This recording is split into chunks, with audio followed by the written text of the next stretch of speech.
దేవుని వాక్యంలోకి వెళదాం రండి. అపోస్తలుల కార్యములు మొదటి అధ్యాయము. అపోస్తలుల కార్యములు మొదటి అధ్యాయము 5వ వచనం, 4వ వచనం, 5వ వచనం వరుసగా చదువుతాను. నేనే చదువుతాను, జాగ్రత్తగా మీరు చిత్తగించండి. ఆయన వారిని కలుసుకొని ఇలాగు ఆజ్ఞాపించెను, మీరు యెరూషలేము నుండి వెళ్ళక నా వలన వినిన తండ్రి యొక్క వాగ్దానము కొరకు కనిపెట్టుడి. యోహాను నీళ్లతో బాప్తిస్మము ఇచ్చెను గాని కొద్ది దినములలోగా మీరు పరిశుద్ధాత్మలో బాప్తిస్మము పొందెదరనెను.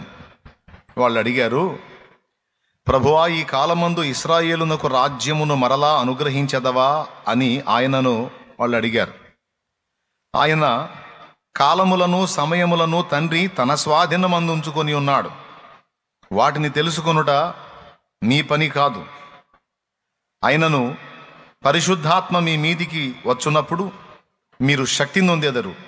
గనుక మీరు యెరూషలేములోను యూదయ సమరయ దేశముల యందంతటను భూదిగంతముగా జరిగించిన విధానం కొరకు వందనాలు.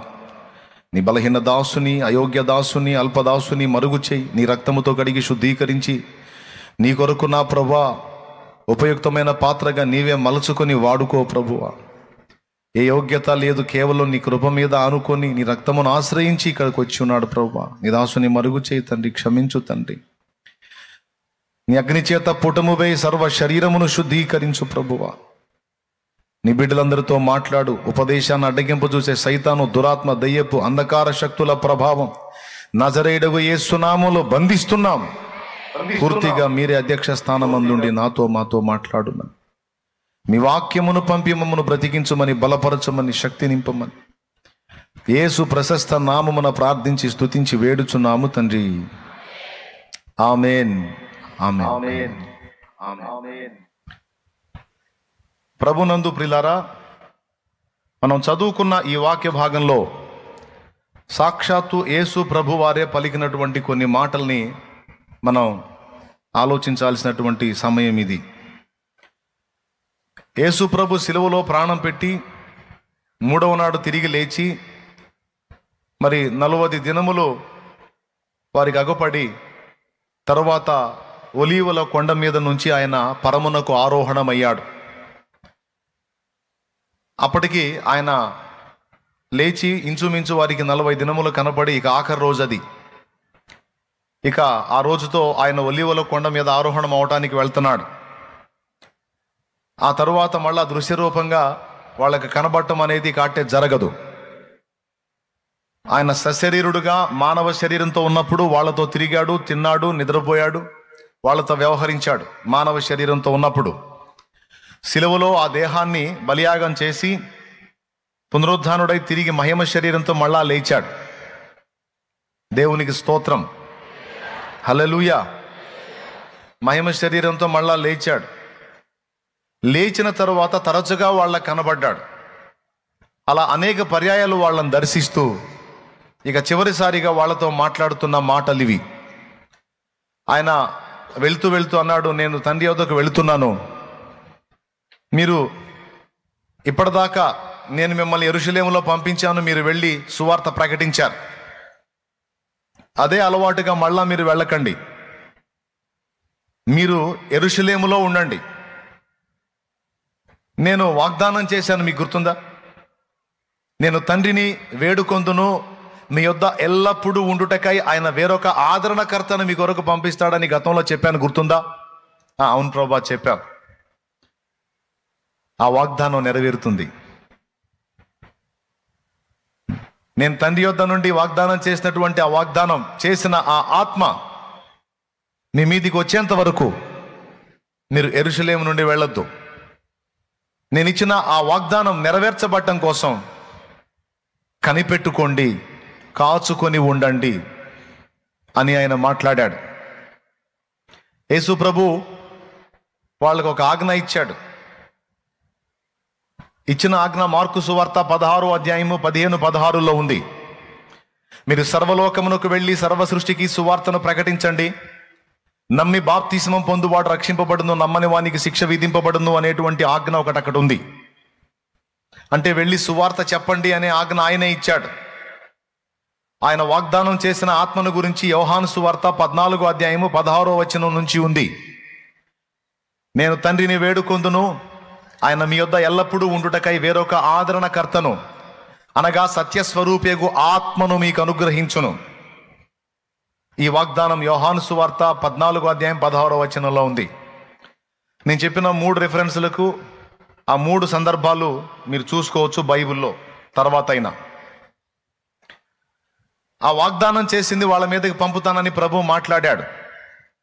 ఆయనే చెప్పాడు, మీరు వెళ్ళండి, వెళ్ళి లోకాన్ని ప్రకటించండి అని.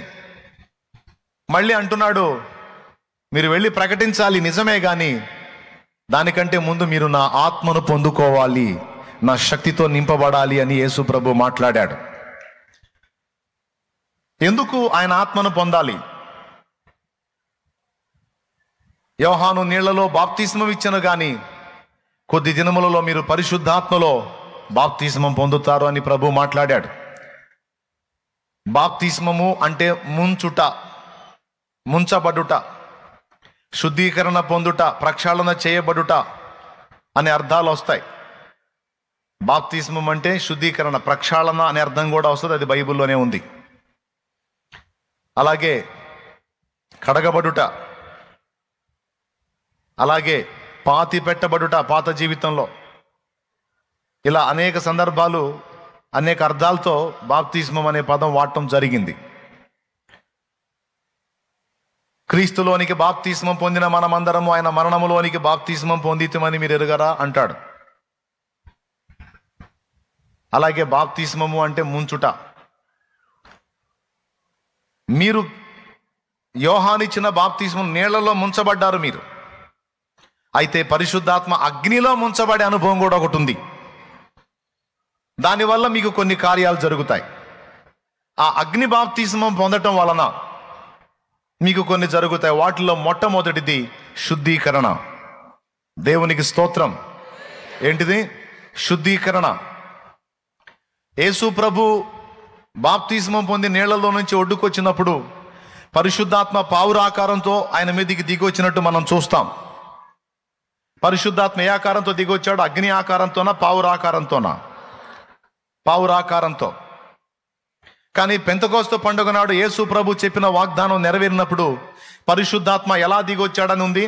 అపోస్తల కార్యం 2వ అధ్యాయంలో అగ్ని నాలుకలుగా విభాగింపబడి వారిలో ఒక్కొక్కరి మీద వ్రాలగా వారందరూ పరిశుద్ధాత్మతో నిండిన వారై ఆ ఆత్మ వారికి వాక్శక్తి అనుగ్రహించిన కొలది వారు అన్య భాషలతో మాట్లాడసాగిరి అని ఉంటుంది.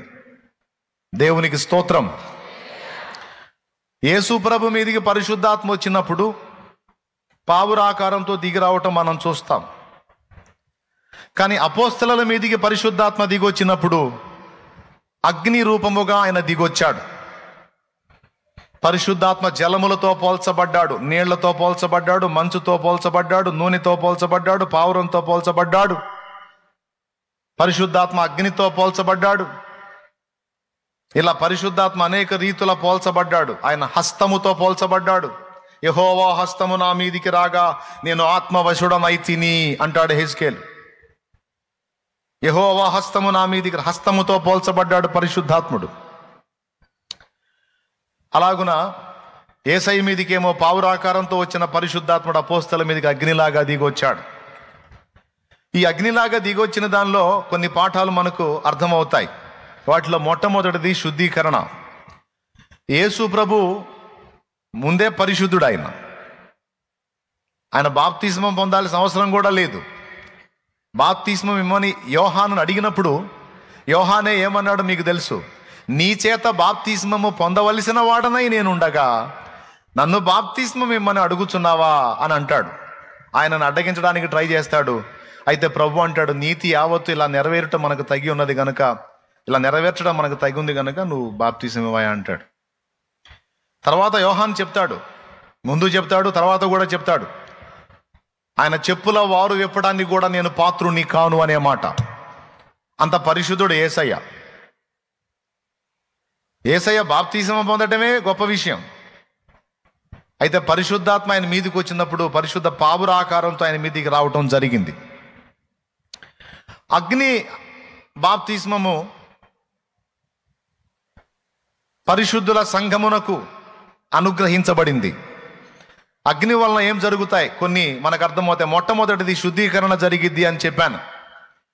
అగ్ని సమస్తాన్ని దహిస్తుంది, సమస్త కల్మషాన్ని కాల్చి వేస్తుంది. అగ్నికి మైల పట్టించడం మన వల్ల కాదు. దేన్నైనా మనం మలినం చేయొచ్చు, ఆఖరికి నీళ్లను కూడా మనం మలినం చేయొచ్చు, కానీ అగ్నిని మురికి చేయటం సాధ్యం కాదు. సమస్తాన్ని దహించేస్తుంది అగ్ని. కాబట్టి అపోస్తలుల్లో ఉన్నటువంటి లోపాలు, బలహీనతలు, పొరపాట్లు, దోషాలు అవన్నీ కూడా శుద్ధీకరణ జరగవలసి ఉన్నది. అగ్ని వారి మీదికి దిగొచ్చినప్పుడు ఈ శుద్ధీకరణ అనేది జరుగుతుంది. వారి మీదికే కాదు, మన మీదికి కూడా ఆయన అగ్నిగా దిగి రావాలి. ఎందుకంటే ఎప్పటికప్పుడు మనకు శుద్ధీకరణ అవసరమై ఉన్నది.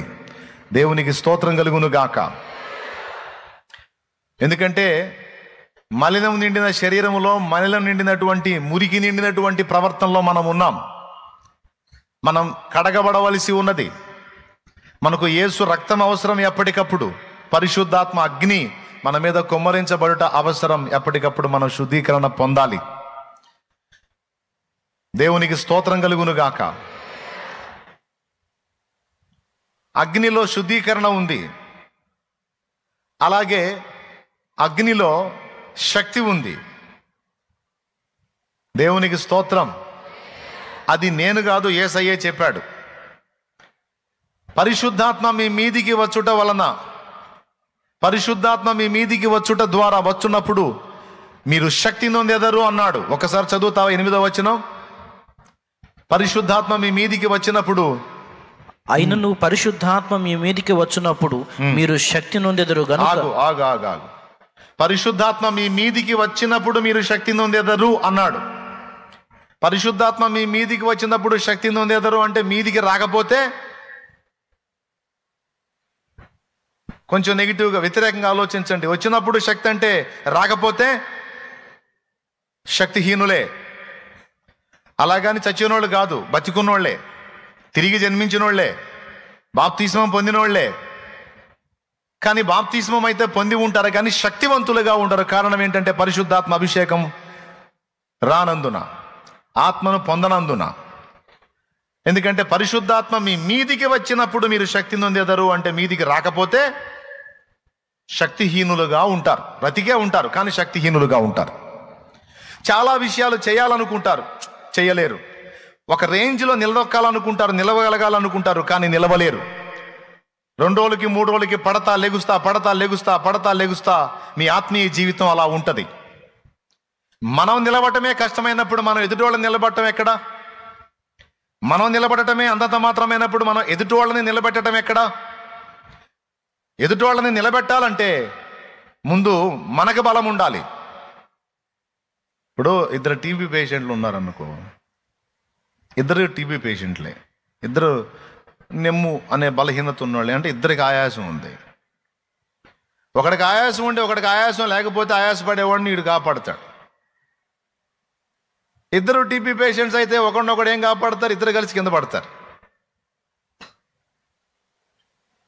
ఒకడు శక్తిహీనుడైనా ఒకడు శక్తివంతుడై ఉన్నప్పుడు శక్తిహీనుడిని శక్తివంతుడు నిలబెట్టగలుగుతాడు. 2 శక్తిహీనులైతే కష్టం. కాబట్టి ఇక్కడ ఎదుటి వాళ్ళని నిలబెట్టడానికి పూనుకునేటప్పుడు ముందు మనం శక్తివంతులమై ఉండాలి. ఎదుటి వాళ్ళని బాగు చేయడానికి పూనుకున్నప్పుడు ముందు మనము సరిచేయబడిన వాళ్ళమై ఉండాలి. ఎదుటి వాళ్ళని శుద్ధీకరణలోనికి నడిపించాలని మనం పూనుకున్నప్పుడు ముందు మనం శుద్ధీకరణ పొంది ఉండాలి. దేవునికి స్తోత్రం కలుగును గాక. ఎదుటి వాళ్ళని బలపరచాలనుకున్నప్పుడు ముందు మనం బలవంతులమై ఉండాలి. ఇదంతా కూడా పరిశుద్ధాత్మ మన మీదికి వచ్చుట ద్వారా జరుగుతుందని యేసయ్య ఈ రహస్యాన్ని బట్టబయలు చేశాడు. పరిశుద్ధాత్మ మన మీదికి వచ్చినప్పుడు మనము శక్తి నొందుతాము, అంటే మీదికి రాకపోతే శక్తిహీనులంగా ఉంటాం. అలాగని బ్రతికే ఉంటాం. మళ్ళీ అన్నీ తెలుసు, ఇలా ఉండకూడదని తెలుసు, ఇలా ఉండాలని తెలుసు, మనస్సాక్షి పనిచేస్తానే ఉంటుంది.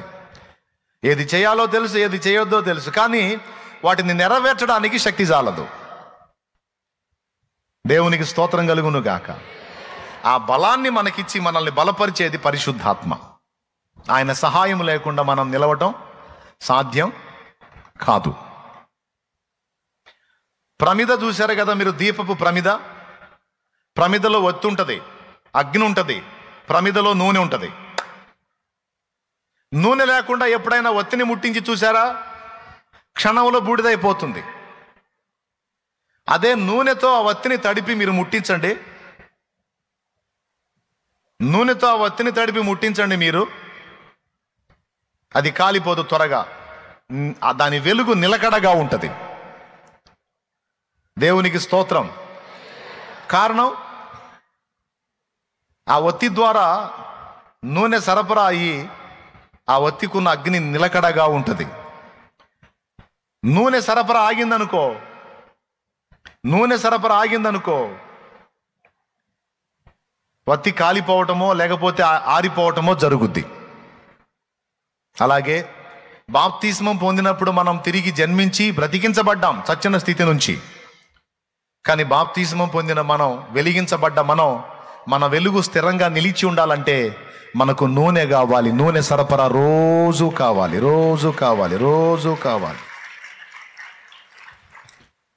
ఆ నూనె సరఫరా అయినంత వరకు మన ఆత్మీయ జీవితాలు వెలుగుతూ ఉంటాయి. యేసు ప్రభు చెప్పాడు, మీకు గుర్తుందో లేదో, మీ దీపములను వెలుగుచుండనీయుడి, మీ నడుములు కట్టుకొనుడి, మీ దీపములు వెలుగుచుండనీయుడి అనే మాట శిష్యులతో అన్నట్టు బైబిల్లో రాయబడి ఉంది. ఏడ రాసుందో ఏమో, దేవునికి స్తోత్రం. మత్తయి సువార్త 5లోనేమో మనల్ని దీపంతో పోల్చాడు. ఎవడైనాను దీపమును వెలిగించి కుంచము కింద పెట్టడు గాని ఇంటనున్న వారందరికీ వెలిగించుటకై దీపమును దీపస్తంభం మీదనే ఉంచును కదా. అక్కడ మనల్ని దీపంతో పోల్చాడు. దీపం అంటే ఎవరు? మన దీపం అంటే ఎవరు? మనమే.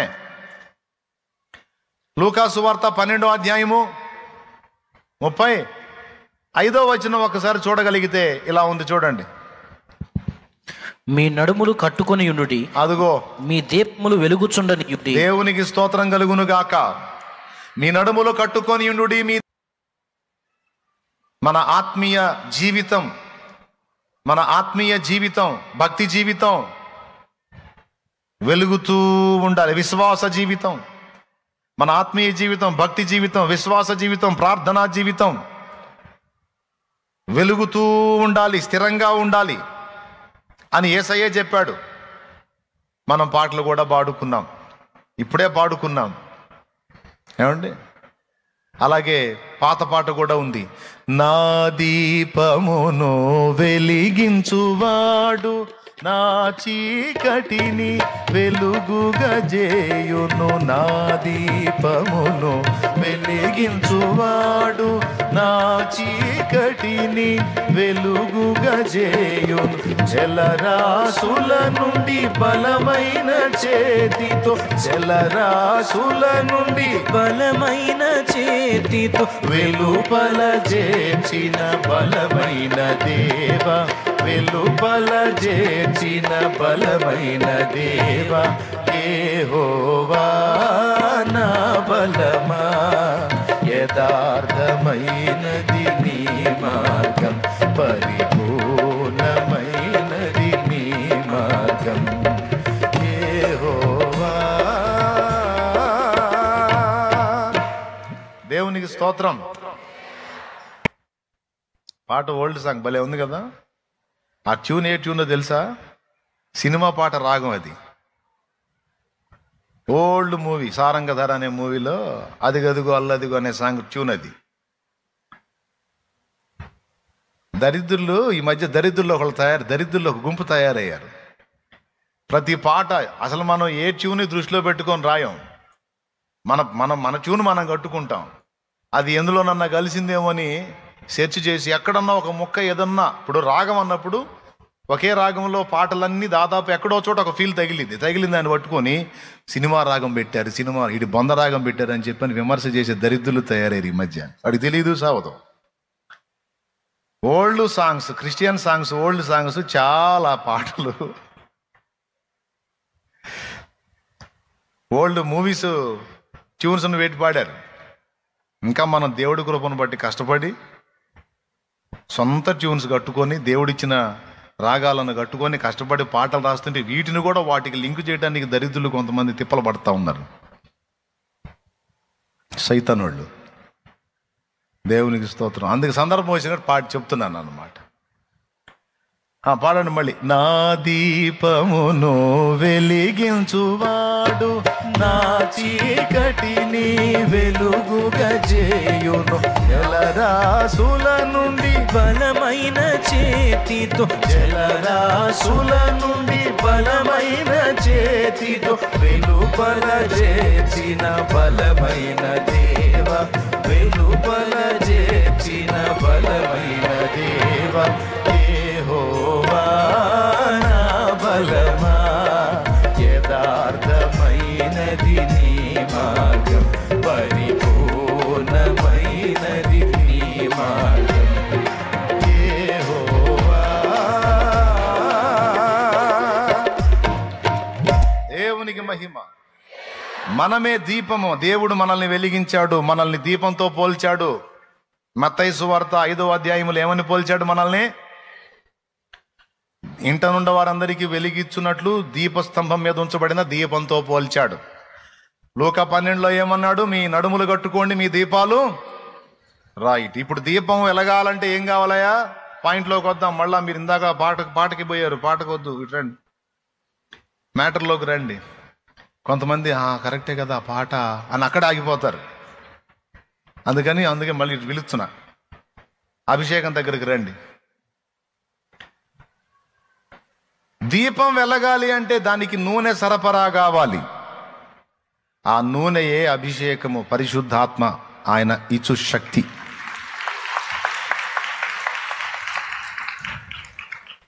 ఇప్పుడు చెప్పండి, పరిశుద్ధాత్మ ద్వారా ఏమేమి కలుగుతాయి? ఆత్మ మన మీదికి వచ్చినప్పుడు, పరిశుద్ధాత్మ మన మీదికి వచ్చినప్పుడు మనం శుద్ధీకరించబడతాం, ఒకటి.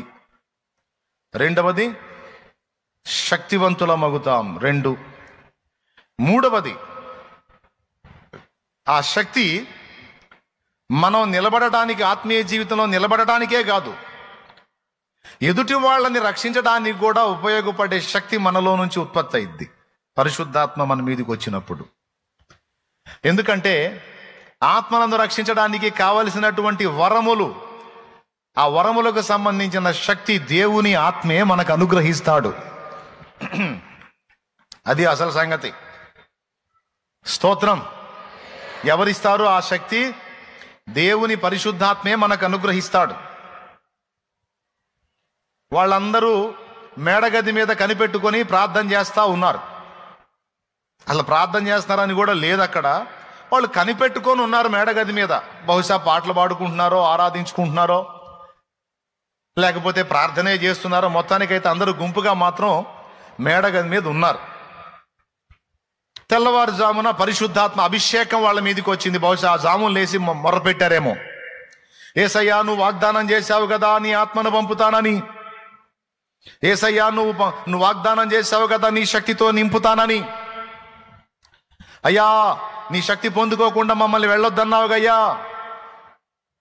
అయ్యా, నీ శక్తితో మమ్మల్ని నింపయ్యా, నీ ఆత్మతో మమ్మల్ని నింపయ్యా, నీ అగ్ని చేత మమ్మల్ని నింపయ్యా అని మొర్రపెట్టారు. మొత్తానికి తెల్లవారుజాముకి బలమైనటువంటి గాలి వంటి ధ్వని ఒకటి వచ్చింది. ఊరు మొత్తం ఉలిక్కి పడింది. అగ్ని నాలుకల వలె విభాగింపబడి వాళ్ళందరి మీద వ్రాలి, ఒక్కొక్కరి మీద వ్రాలినప్పుడు వారందరూ కూడా పరిశుద్ధాత్మతో నింపబడిన వారై, పరిశుద్ధాత్మ వాళ్ళ మీదకి వచ్చి ఏం చేశాడు? పరిశుద్ధాత్మ వాళ్ళ మీదకి వచ్చి ఏం చేశాడు? వారిని శుద్ధి చేయటం జరిగింది. రెండవది, వారికి వాక్ శక్తి ఇవ్వటం మొదలుపెట్టాడు. వాళ్ళ నోరు తెరవటం మొదలుపెట్టాడు. వారి నాలుకను సంధించాడు. అగ్ని నాలుకగా విభాగింపబడి వారి మీద వ్రాలినప్పుడు వారి నాలుక సడలించబడ్డట్టుగా అయిపోయి వారి ఎరుగని దాదాపు 14-15 రకాల మానవ భాషలతో మాట్లాడి అందులో దేవుని కార్యాలను వివరించినట్టు బైబిల్లో రాసుంది. వారు అక్కడి స్థానికులు, కానీ వాళ్ళు 14-15 రకాల ఇతర దేశ మనుషుల భాషలు మాట్లాడి ఆ భాషల్లో దేవుని నామాన్ని మయంపరిచారు. ఇలా వాళ్ళు మాట్లాడుతూ ఉన్నప్పుడు ఈ శబ్దం, ఈ ధ్వని కలిగింది. అమ్మో ఏం జరిగిందని పరిగెత్తుకుంటా చుట్టుపక్కల జనమంతా పరిగెత్తుకుని వచ్చారు. వేల మంది పోగయ్యారు. అక్కడ గమనిస్తే వారందరూ కూడా పరిశుద్ధాత్మతో నిండిన వారై, ఆ ఆత్మ వారికి వాక్శక్తి ఇచ్చాడు. ఆ ఇచ్చిన శక్తిని బట్టి వారు భాషలు మాట్లాడి దేవుని మయంపరచడం మొదలుపెట్టారు. వారు అక్కడ మాట్లాడింది మనుషుల భాషలతో మాట్లాడారు. భాషలు 2 రకాలండి. మనుషుల భాషలు దేవుడు మనకిస్తే ఆ భాషలు మనం మాట్లాడినప్పుడు చుట్టుపక్కల ఉన్న మనుషులకు అర్థమైద్ది. రెండవ రకం భాష దేవదూతల భాష, దైవ భాష. దూతలు మాట్లాడుకునే భాష వేరు, అది మనుషుడు గ్రహించడు అని 1 కొరింథీ పత్రిక 14వ అధ్యాయంలో పౌలు భక్తుడు మాట్లాడాడు. అంటే దానికి మళ్ళా స్పెషల్ వరం ఇచ్చాడు. ఆ వరం పేరే భాషలకు అర్థము చెప్పు శక్తి. దేవునికి స్తోత్రం, హల్లెలూయా. ఒక భాష ఏమో అర్థం చెప్పేవాడు అవసరంలా, మనుషుల భాష మాట్లాడితే అర్థం చెప్పేవాడు అవసరంలా, అర్థమైపోయేది అందరికీ. దేవదూతల భాష మాత్రం వరంగా ఇస్తే దేవుడు, అది వినేవాడికి అర్థం కాదు, ఇంకా చెప్పాలంటే మాట్లాడేవాడికి కూడా అర్థం కాదు. దీని దగ్గర కొంతమంది జుట్టు బీక్కుంటున్నారు. అపోస్తల కార్యం 2లో మాట్లాడిన భాషలు అందరికి అర్థమవుతున్నాయిగా, ఇప్పుడు మాట్లాడే భాషలు ఎవడికి అర్థం కావట్లా ఏంటి అని. అపోస్తల కార్యం 2లో మాట్లాడింది మానవ భాషలు.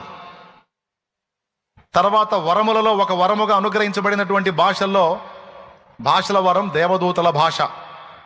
ఈ 2 రకాల భాషలు ఉన్నాయని కొరింథీలోకి రాసిన 1 పత్రిక 13వ అధ్యాయము 1వ వచనం నుంచి చదివితే పౌలు భక్తుడు చెప్పాడు, మనుష్య భాషలతోనైనను దేవదూతల భాషలతోనైనను నేను మాట్లాడినను, ప్రేమ లేని వాడనైతే మ్రోగాడు కంచును గణగణలాడు తాళమునై ఉందును అంటాడు. అక్కడ స్పష్టంగా చెప్పాడు, మనుషుల భాషలు ఉన్నాయి, దేవదూతల భాషలు కూడా ఉన్నాయి. నిద్ర వచ్చిన వాళ్ళు స్తోత్రం చెప్పండి. నిద్రపోయే వాళ్ళని చెప్పమన్నా, మీరు కళ్ళు తెరిచి చూస్తారు, మీరు చెబుతారే. ఇప్పుడు మెల్లగుతున్న వాళ్ళు చెప్పండి.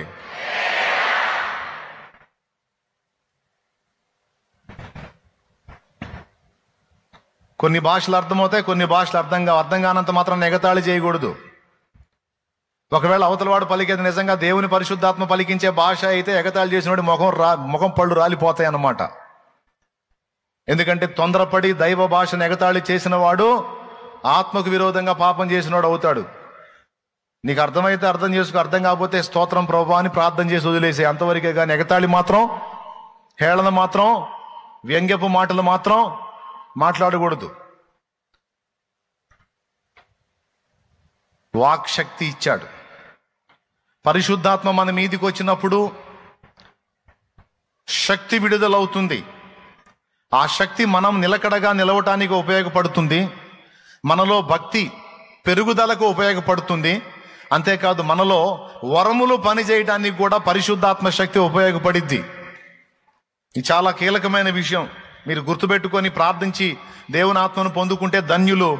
మీరు నిలకడగా ఉంటారు, ఇతరులను కూడా బలపరచగలుగుతారు, ఇతరులను కూడా నిలబెట్టగలుగుతారు. దానికోసం అపోస్తలులు చేసిన పని మనం చేయాలి. ప్రత్యేకంగా కొంత సమయం ప్రతిష్ఠించుకొని ప్రార్థనలో గడపాలి, దేవుణ్ణి వేడుకోవాలి. ఈ మాట ఒకసారి కాదు 2 సార్లు యేసు ప్రభువే స్పష్టంగా ఆయనే మాట్లాడాడు. మత్తయి 7:7, లూకా 11:13, లూకా 11:13.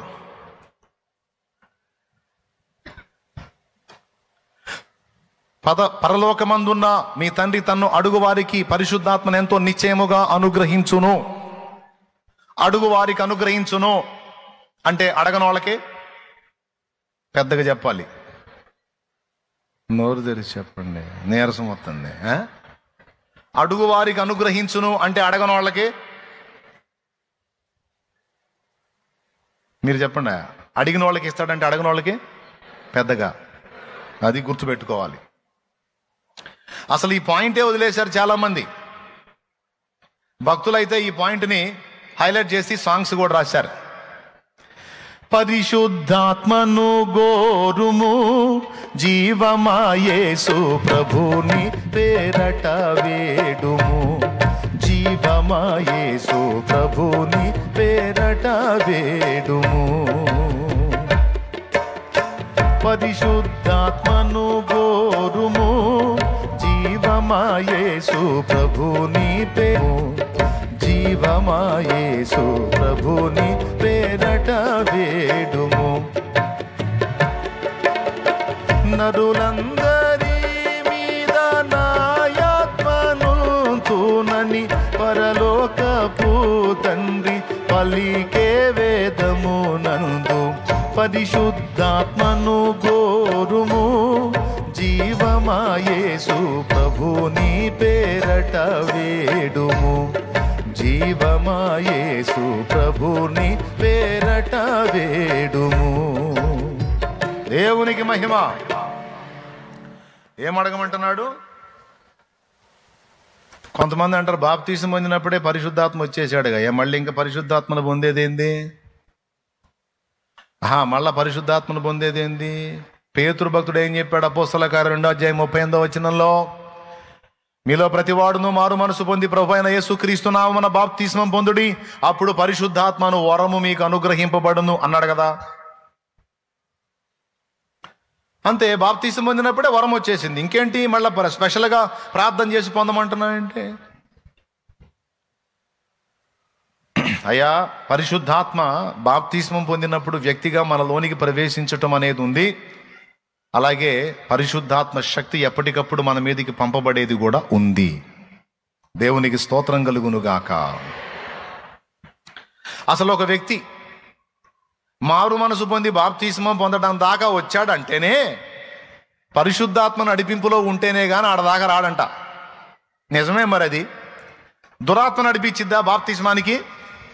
ఒక్కసారి మీరు ఆలోచించండి. ఏ దురాత్మ అయినా మనిషిని బార్ షాపుకు నడిపించిద్దా, బాప్తిస్మాన్ని నడిపించిద్దా? మరి బార్ షాపుకు పోకుండా వాడు బాప్తిస్మానికి వచ్చాడంటే ఏ ఆత్మ చేత నడిపించబడ్డాడు? దురాత్మ వదిలిపోయింది.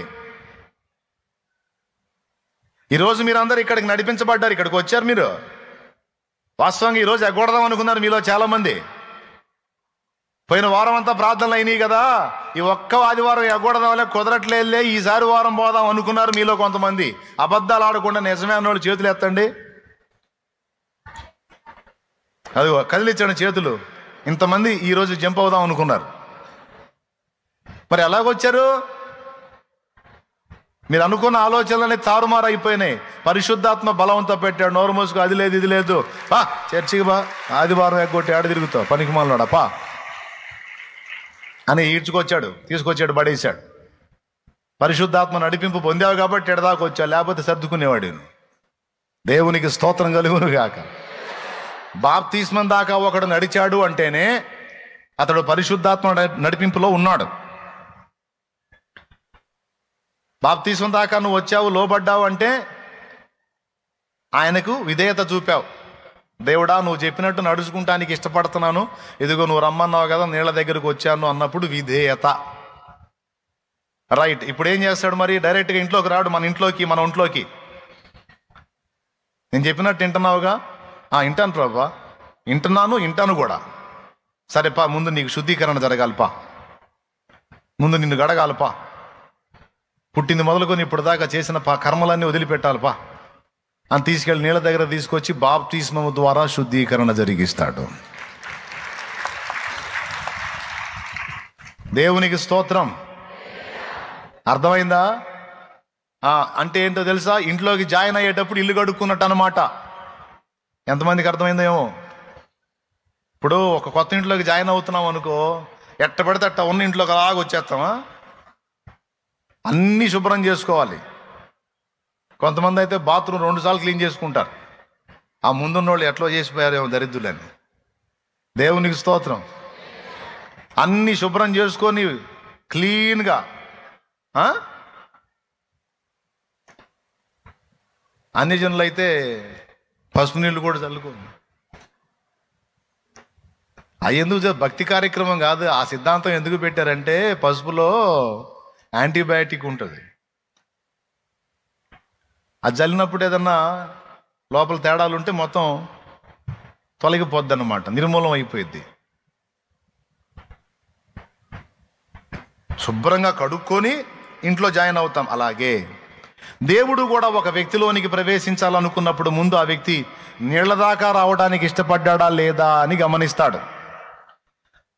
దేవుని మాటకు లోబడి నీళ్ల దాకా వచ్చాడు అనుకో, ఆ నీటిలో బాప్తిస్మం ఇచ్చి బాప్తిస్మం ద్వారా యేసు రక్తము చేత వాని పాపాలన్నీ కడిగి శుద్ధీకరించి ఆ తర్వాత ఆ వ్యక్తి లోనికి ప్రవేశిస్తాడు. మన లోనికి వస్తాడు ఆయన. లోనికి వచ్చిన శ్రీమంతుడు, లోనికి వచ్చినటువంటి పరిశుద్ధాత్ముడు ఇక మనతో రోజు ఇక ఫ్రెండ్షిప్లో ఉంటాడు. ఎన్ని రోజుల వరకు ఉంటాడంటే మనం ఎత్తబడిన దాకా మనతో ఉంటాడు ఆయన. రెండు విషయాలు చెప్తా, యాత్ర ముగించిన దాకా ఉంటాడు, లేదా ఎత్తబడ్డ దాకా మనతో ఉంటాడు. మనలోనే ఉంటాడు. నేను చెప్పలా, యోహాను సువార్త 14వ అధ్యాయము 16వ వచనం 17వ వచనం చెప్పింది చూడు బైబిల్.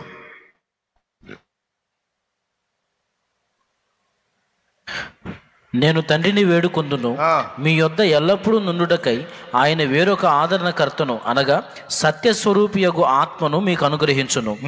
లోకము ఆయనను చూడదు, ఆయనను ఎరుగదు గనుక ఆయనను పొందనేరదు. మీరు ఆయనను ఎరుగుదురు, ఆయన మీతో కూడా నివసించును, మీలో ఉండును. అద్దుగో, మీలో ఉండును. అందరు నోరు తెరిచి పెద్దగా చెప్పండి, ఏమనుంది వాక్యంలో? ఆయన మీతో కూడా నివసించును, మీలో ఉండును. ఇప్పుడు మీలో ఇద్దరు ఉంటారు. మానవాత్మ ఉన్నాడు, దైవాత్మ కూడా ఉన్నాడు. ఇప్పుడు ఆయన మీతో కూడా నివసించును. నీ దేహము అనే ఇల్లు, నీ దేహము అనే ఈ ఇంట్లో ఇప్పుడు ఇద్దరు నివాసం, అంతకుముందు ఒకడే నివాసం. మన మానవాత్మ. ఏదన్నా మనం ఛాన్స్ ఇస్తే దురాత్మ. మన గతకాలపు జీవిత అనుభవంలో మారు మనసు పొంది బాప్తిస్మం పొంది దేవుని మాటకి విధేయత చూపిన తర్వాత ఆ దురాత్మ వెళ్ళిపోయింది. ఇప్పుడు దేవుని ఆత్మ వచ్చాడు లోపలికి. ఇప్పుడు మనం సింగిల్గా లేము, అది వాస్తవం. మారు మనసు పొంది బాప్తిస్మం పొందినటువంటి మనుషులందరూ కూడా సింగిల్ పర్సన్ కాదు. వారిలో మరొక వ్యక్తి ఉన్నాడు, ఆయన పరిశుద్ధాత్మ దేవుడు. అర్థమైతే కొట్టు. అది ఆయన మీతో కూడా నివసించును అని మళ్ళీ అడ్రస్ చెబుతున్నాడు. మీతో కూడా నివసించును అంటే మీ ఇంట్లోనా మీ ఒంట్లోనా అంటే అడ్రస్ చెబుతున్నాడు. మీలో ఉంటాడు అనేది స్పష్టత ఇస్తున్నాడు. బాగా వినండి. ఇక ఆయనలో మనం, మనలో ఆయన. ఇప్పుడు పండి, నాలో నీవు నీలో నేను ఉండాలని.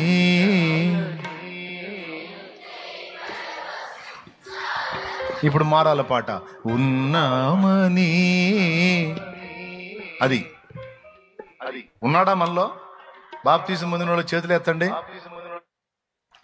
మీ అందరి దేహము అనే ఇంట్లోనికి దేవుని ఆత్మ మీరు బాప్తిస్మం పొందినప్పుడే ప్రవేశించాడు.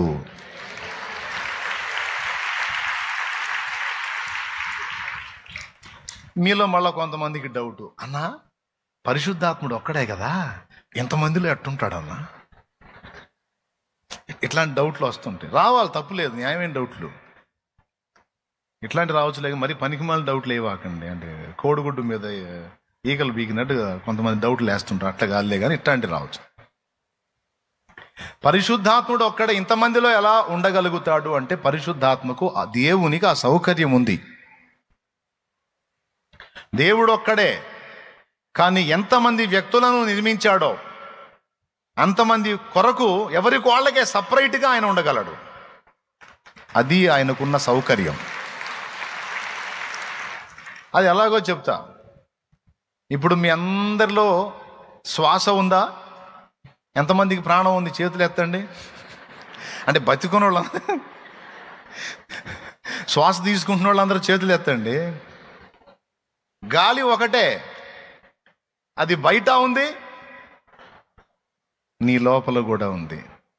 ఒకటే గాలి ఈ ప్రకృతిలో ఉన్నట్టు ప్రపంచమంతటా పరిశుద్ధాత్ముడు ఉండగలడు. అదే గాలి వ్యక్తిగతంగా నీలో ఉన్నట్టు మళ్ళా పర్సనల్గా మళ్ళా నీతో ఉండగలడు. ఎందుకంటే ఆయన గాలితో కూడా పోల్చబడ్డాడు. బలముగా వీచే గాలి వలె మా హృదయాలలోకి రండి దేవా. బలముగా వీచే గాలి వలె మా హృదయాలలోకి రండి దేవా. రండి రండి రండి రండి పరిశుద్ధాత్ముడా, రండి రండి రండి రండి పరిశుద్ధాత్ముడా, రండి రండి రండి రండి పరిశుద్ధాత్ముడా, రండి రండి రండి రండి పరిశుద్ధాత్ముడా. రండి రండి త్వరగా రండి, రండి రండి మాలో రండి, రండి రండి త్వరగా రండి, రండి రండి మాలో రండి పరిశుద్ధాత్ముడా. స్వాగతం దేవా, పరిశుద్ధాత్ముడా, స్వాగతం దేవా. హల్లెలూయా. చెప్పాలి గట్టిగా, బాగా వినాలి.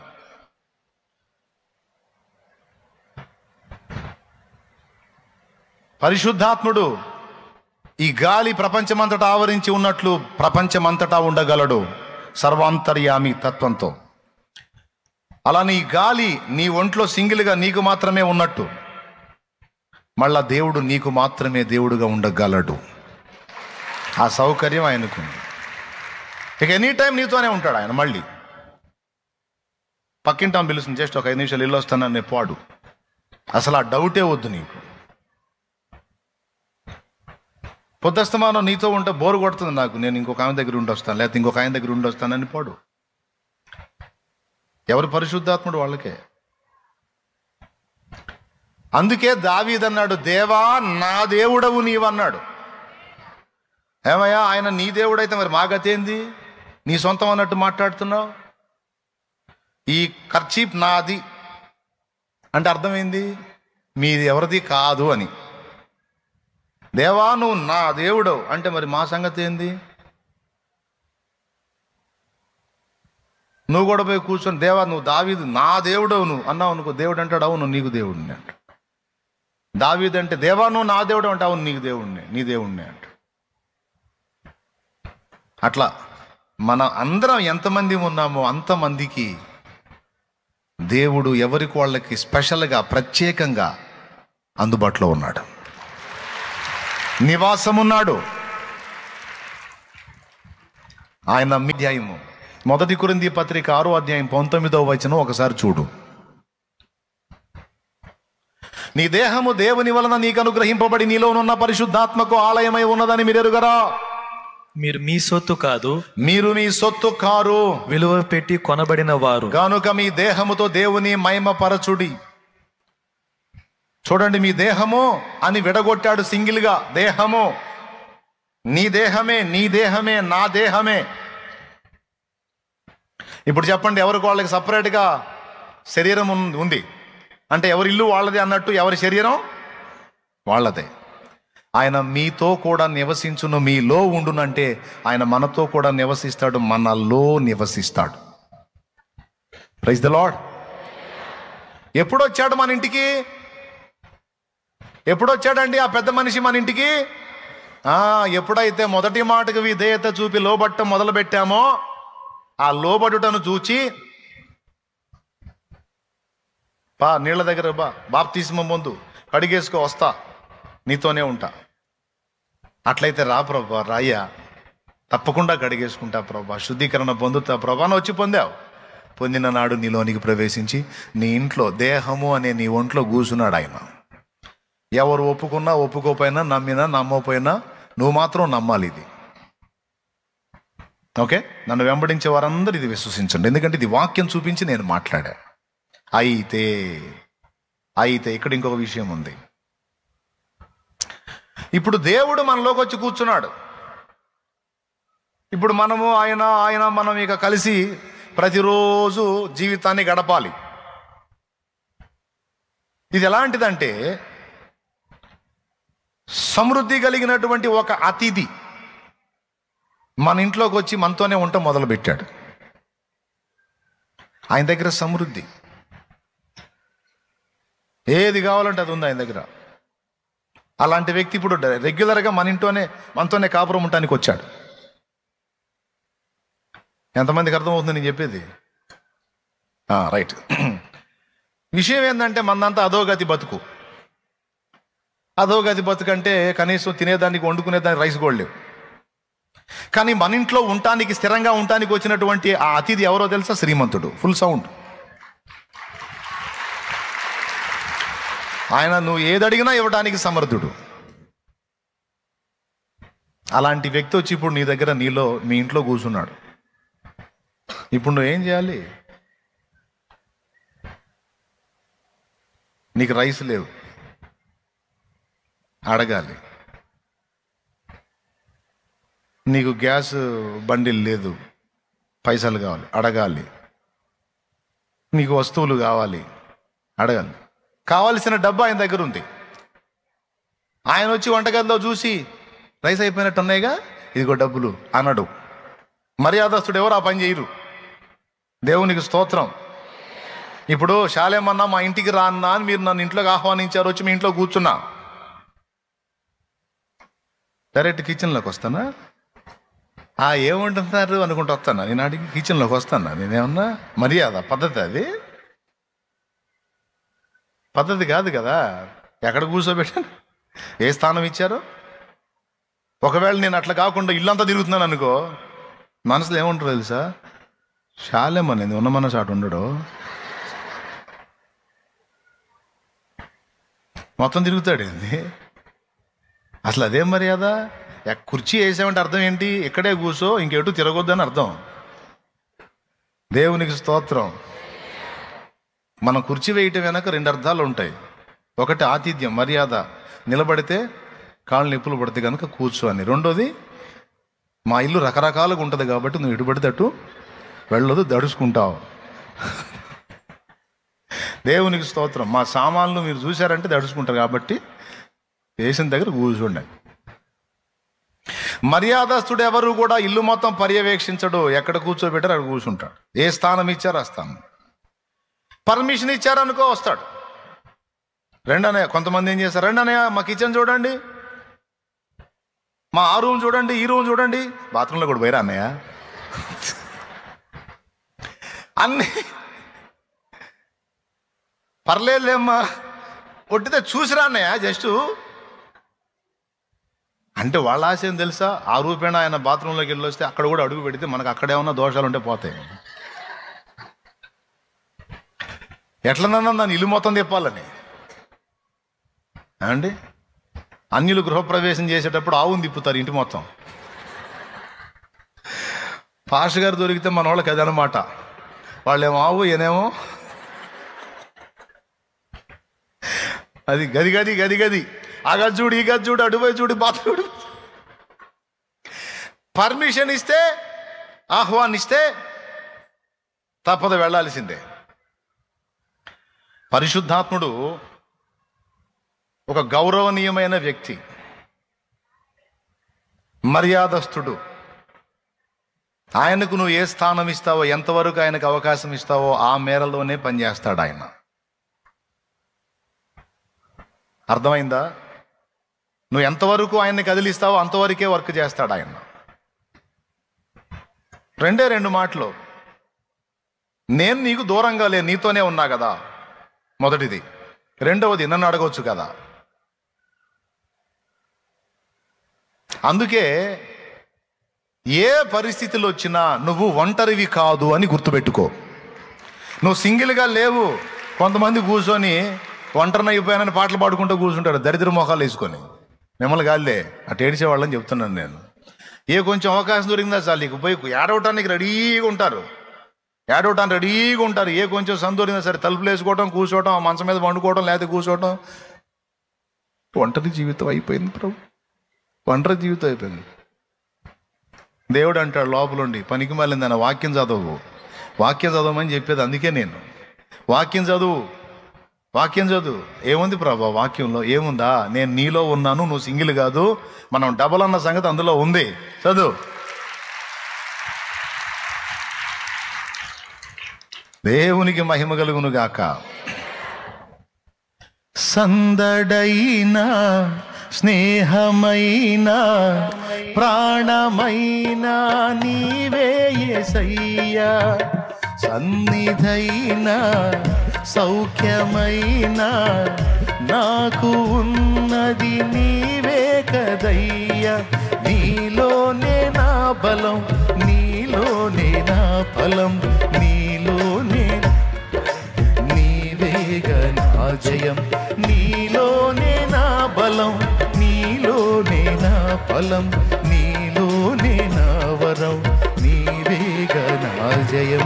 నాలో నీవు, నీలో నేను, నాలో నీవు, నీలో నేను ఉండాలని, నీ అందే పరవశించాలని నా హృదయాశయ్యా,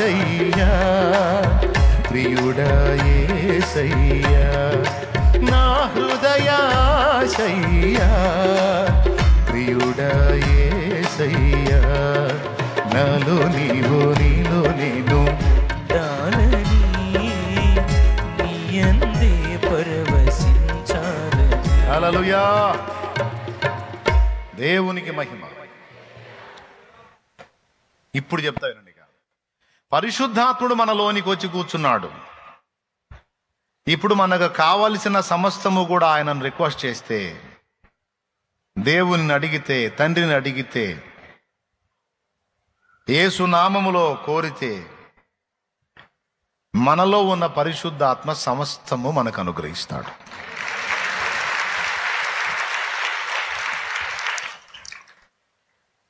ప్రభు నామంలో మనం అడగాలి తండ్రిని. అర్థమైందా? ప్రభు నామంలో తండ్రిని అడగాలి, ప్రభు నామంలో పరిశుద్ధాత్మను అడగాలి. ఇప్పుడు మనలో కూర్చున్నటువంటి పరిశుద్ధాత్ముడు అనే వ్యక్తి మనకు అవసరమైన శక్తిని ఎల్లా నింపుతా ఉంటాడు, అడిగినప్పుడు మాత్రమే. అడిగినప్పుడే.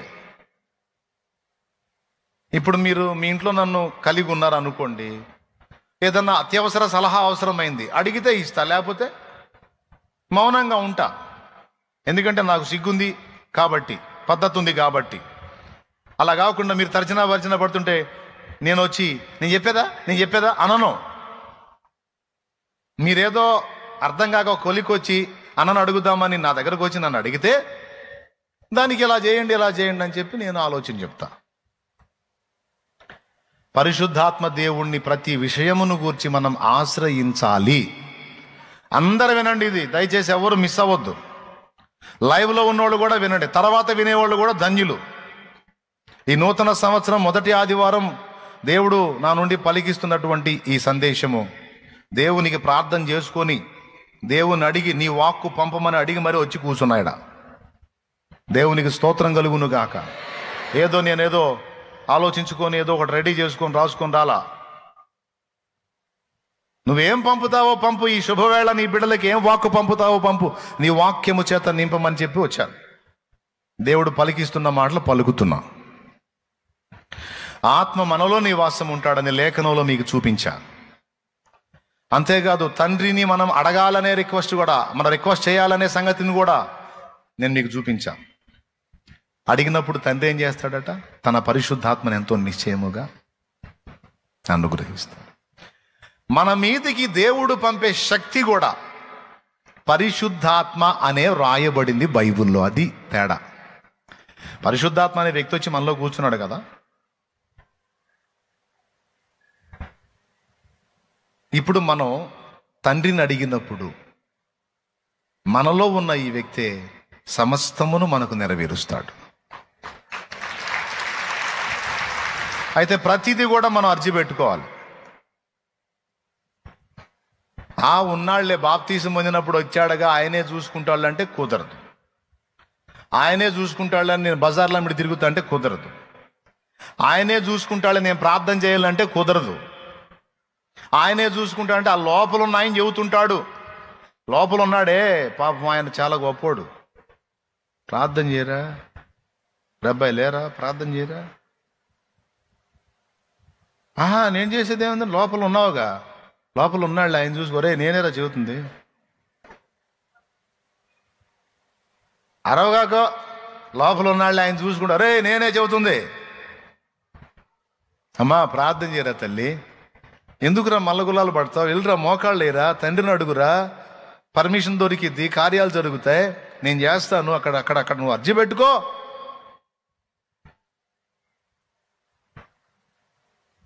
ప్రార్థన చేయమని రేపేది ఆయనే, పరిశుద్ధాత్మే. చాలా మంది దాన్ని గొంతు నొక్కి ఆ ప్రార్థన చేయాలన్న ప్రేరణ గొంతు నొక్కుతారు. ఆ ప్రేరణ పుట్టించేది ఆయన.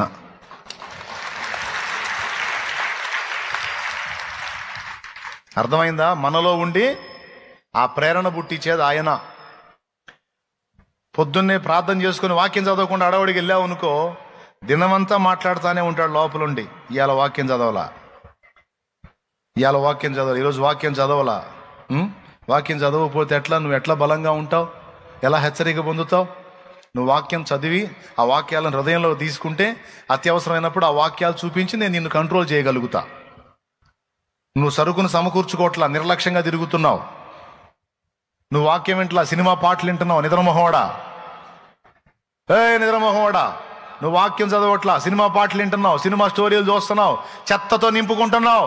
సాతాను కుట్ర జరుగుతుంది నీ మీద. ఎక్కడెక్కడ చెత్తతో నింపుకుంటున్నావు, ఎక్కడెక్కడ లోకంతో నింపుకుంటున్నావు. నీ హృదయంలో నా వాక్యమునకు స్థలము లేదు, దెబ్బతింటావు.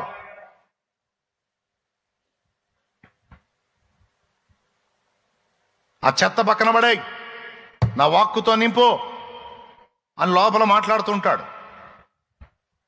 అదే మాసినామణి గారు పాటలో రాశాడు, లోతైన జలములలో లోతున వినబడు స్వరమా, లోబడుటను నేర్పించి లోపంబులు సవరించు, లోనున్న ఈవులలో లోటైన నా బ్రతుకు లోపించని అర్పణగా లోకేశ చేయుమయా, నడిపించు దేవునికి మహిమ. పరిశుద్ధాత్మ ప్రేరేపిస్తాడమ్మా లోపల. ఒక్కోసారి నువ్వు ఏదన్నా ప్రయాణానికి వెళ్ళబోతే ఈరోజు వెళ్ళవాకు ఇటు వెళ్ళు అంటాడు, లోపల ఉండి మాట్లాడతాడు ఆయన. ఆ ప్రేరణ గుర్తుపట్టిన వాళ్ళు ధన్యులు. లోపలుండి మనతో మాట్లాడుతున్న ఆత్మస్వరము విని అడుగులు వేయటం సాధన చేసిన వాళ్ళు ధన్యులు. చాలా వాటిలో తప్పించుకుంటారు.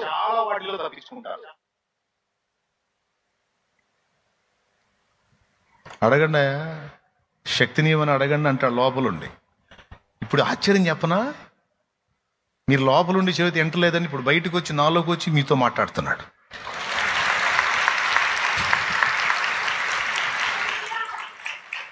అరే లోపలుండి మాట్లాడితే మీకు అర్థం కావట్లేదు, కనీసం ఇప్పుడు వీళ్ళలోంచి మాట్లాడతాను, ఇప్పుడన్నా అర్థమైద్దాం మీకు, నేను చెప్పింది చేయండి అర్రా నాయన అంటాడు ఆయన. సమస్త సమస్యలకు పరిష్కారం నీవు పొందుతావు, నీవు దేవుని ఆశ్రయించిన ఎడల. ఆయన అడుగు. ఏమడగాలి? పరిశుద్ధాత్మ నిమ్మనడుగు, శక్తి నిమ్మనడుగు, బలం ఇమ్మనడుగు, జీవం ఇమ్మనడుగు, ఫలం ఇమ్మనడుగు, ఆత్మ నడిపింపనిమ్మనడుగు. నువ్వు అడుగు, నేను చూసుకుంటా. నువ్వు అర్జీ పెట్ట ఆయనకి, నేను చూసుకుంటా. డైలీ మన లోపల పరిశుద్ధాత్మ ఉండి మనల్ని ప్రేరేపించేది ఇది. నువ్వు పెట్టుకో, నువ్వు అర్జీలు పెట్టుకుని నేను నెరవేరుస్తావు. కేంద్రానికి రాయి నువ్వు, తర్వాత అన్ని నేను డీల్ చేస్తావు. ఏ సున్నామలో రాయ్, రిక్వెస్ట్ అని రాయ్ అని మనకు చెప్పేది ఎవరు? ఎందుకంటే ఆయన ఉన్నాడుగా, ఆయనే చేయొచ్చుగా. ఇంకా మళ్ళీ మనం చెప్పేది ఏంది, అడిగేది ఏంది? ఆ ఛాన్స్ ఇలా అడగాల్సిందే. ఎన్ని మాటలు ఎన్ని చోట్ల రాసుందో. అడుగుడి మీకు ఇయ్యబడును, వెదకుడి మీకు దొరుకును, తట్టుడి మీకు తీయబడును. పరిశుద్ధాత్మ మన మీదికి రావటం అనేది రెండవ ఘట్టం. ఇక మనం ఈ లోపలున్న పరిశుద్ధాత్ముడు ఇచ్చిన ప్రేరణతో మనం అడుగుతుంటే మనకు కావలసినటువంటి ప్రతి శక్తి కూడా తండ్రి పంపుతూ ఉంటాడు మన మీదికి. ఇప్పుడు ఒక మాట చెప్పండి, వరము పరిశుద్ధాత్ముడు ఇచ్చేదా, తండ్రి ఇచ్చేదా?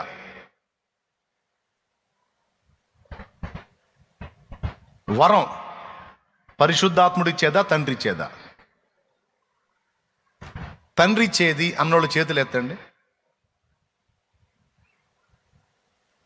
దించండి. లేదు, వరములు ఆత్మవరములు కదా, ఆత్మకృపా వరములను ఉన్నాయి కదా, అది పరిశుద్ధాత్ముడు ఇచ్చేది అన్నోళ్ళు చేయెత్తండి. అసలు ఈ రెండు మాకు తెలియవు, నువ్వు ముగిస్తే మేము పోతాం అన్నోళ్ళు చేతులు ఎత్తండి.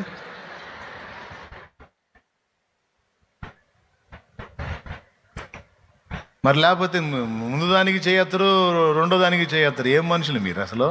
అంటే మాకేం తెలియదు, ఎట్నో జావానే?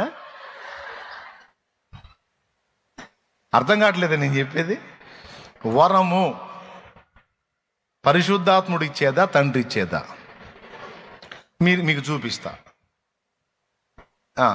తండ్రి ఇచ్చేదన్నోళ్ళు చేతులు ఎత్తండి. తండ్రి ఇచ్చేదన్నోళ్ళు, తండ్రే ఇచ్చేదన్నోళ్ళు.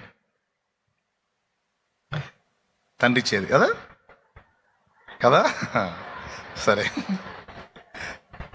ఇప్పుడు 1 కొరింథీ పత్రిక 12వ అధ్యాయం చూద్దాం. చూడండి అసలు అక్కడ ఏముందో.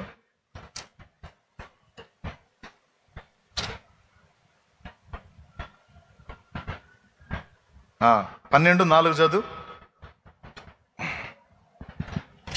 కృపావరములు నానా విధములుగా ఉన్నవి గాని ఆత్మ యొక్కడే, మరియు కృపావరములు నానా విధములుగా ఉన్నవి గాని ఆత్మ ఒక్కడే.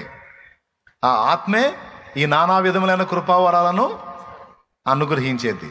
చదువు. మరియు పరిచర్లు నానా విధములుగా ఉన్నవి గాని ప్రభువు ఒక్కడే, నానా విధమైన కార్యములు కలవు కాని. బాగా వినాలి, ఇది కీలకమైన విషయం, ఎవ్వరు మిస్ అవ్వద్దు. చదువు.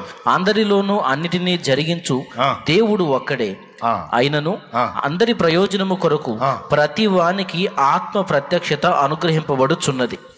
ఏలయనగా ఒకనికి ఆత్మ మూలముగా బుద్ధివాక్యమును. ఎవరి మూలంగా? ఇప్పుడు చెప్పండి, వరం ఎవరి నుంచి వచ్చింది? అక్కడ రాసుందిగా. ఇంకా నన్ను అడిగేది ఏంది? ఆత్మ మూలముగా. ఇందాక చెప్పాను, ఆ ఆత్మ వారికి వాక్శక్తి అనుగ్రహించిన కొలది వాళ్ళు అన్య భాషలతో మాట్లాడుతూ దేవుణ్ణి మయంపరిచారని ఉంది. అలా అన్య భాషలతో మాట్లాడి అంటే తమకు తెలియని, ఇప్పుడు సడన్గా నువ్వు మలయాళం మాట్లాడావు అనుకో, చుట్టుపక్కల వాళ్ళు బిత్తరపోతారు. కానీ మలయాళం తెలిసిన వ్యక్తి నీ పక్కన ఉన్నాడు అనుకో, ఇంకా ఆశ్చర్యపోతాడు, నా భాష నీకెట్ట తెలుసని. కానీ అలాంటిది వాళ్ళు 14-15 రకాల భాషలు మాట్లాడారు. ఆ పవర్ ఎక్కడి నుంచి వచ్చిందంటే ఆత్మ వారికి ఇచ్చాడని ఉంది. ఆ వరం ఎక్కడి నుంచి వచ్చింది?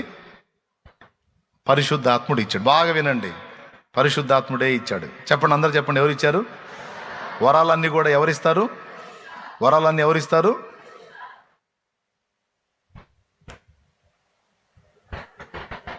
ఇప్పుడు యాకోబు పత్రిక తీయండి.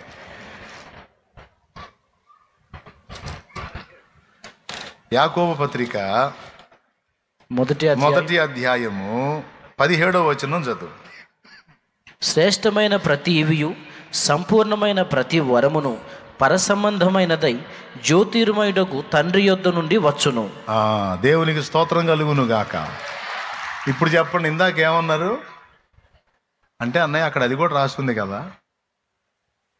అక్కడేమో పరిశుద్ధాత్మ అనుగ్రహిస్తాడని ఉంది, ఇక్కడేమో ప్రతి వరమును, ఏమండి, ప్రతి ఈవియు, శ్రేష్టమైన ప్రతి ఈవియు, ఆత్మ సంబంధమైన ప్రతి వరం పరసంబంధమైనదై జ్యోతిర్మయుడుగు తండ్రి యొద్ద నుండి వచ్చును అని ఉంది. గట్టిగా. ఇప్పుడు తండ్రి దగ్గర నుంచి వస్తుందా, పరిశుద్ధాత్మ దగ్గర నుంచి వస్తుందా? తండ్రి దగ్గర నుంచేనా? మరి అట్లయితే పరిశుద్ధాత్ముడు అనుగ్రహిస్తున్నాడని ఉంది.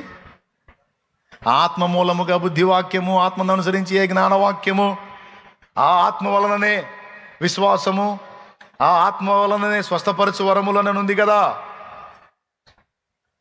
అంటే ఇక్కడ గమనించాల్సింది ఏంటంటే, మన మోకాళ్ళుని యేసునామములో తండ్రికి మన మనవులు సమర్పిస్తే ఆయన పరిశుద్ధాత్మను కదిలిస్తాడు.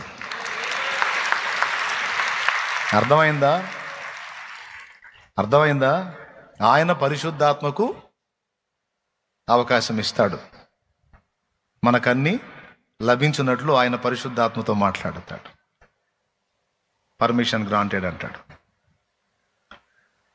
ఇచ్చేసాను పో. యేసునామములో తండ్రికి మన మనవులు అందుకే పరిశుద్ధాత్మ ప్రేరేపించేది. ప్రార్థన చేయండి. తండ్రికి చేసేది ఏంది? నువ్వు చేయొచ్చుగా. ఒరే నాయన, యేసునామములో తండ్రిని అడగాలి. తండ్రే సమస్తము దయచేయువాడు. దేవునికి మహిమ కలుగునుగాక. హల్లెలూయా. ఇప్పుడు చెప్పండి, ఎక్కడికి అర్జీ పెట్టాలి? సమాధానం ఎక్కడి నుంచి రావాలి? పరిశుద్ధాత్మ, మనలో ఉన్న పరిశుద్ధాత్మ మనకు అన్ని విషయాల్లో సహాయం చేయాలంటే మనం ప్రతి దానికి అక్కడ పర్మిషన్ తీసుకోవాలి. అప్పుడు ఇక మనలోనే ఉన్న దేవుని ఆత్మ తన కార్యాన్ని మొదలు పెడతాడు. అలాగే పరసంబంధమైనటువంటి ప్రతి వరము, ఇవి అన్నీ కూడా తండ్రి అయిన దేవుడు అనుమతించి మన మీదికి పంపుతాడు. ఇప్పుడు అపోస్తలుల్లో పరిశుద్ధాత్ముడు ఉన్నాడా లేడా? ఫైనల్కి వస్తున్నా. ఇది చెప్పండి.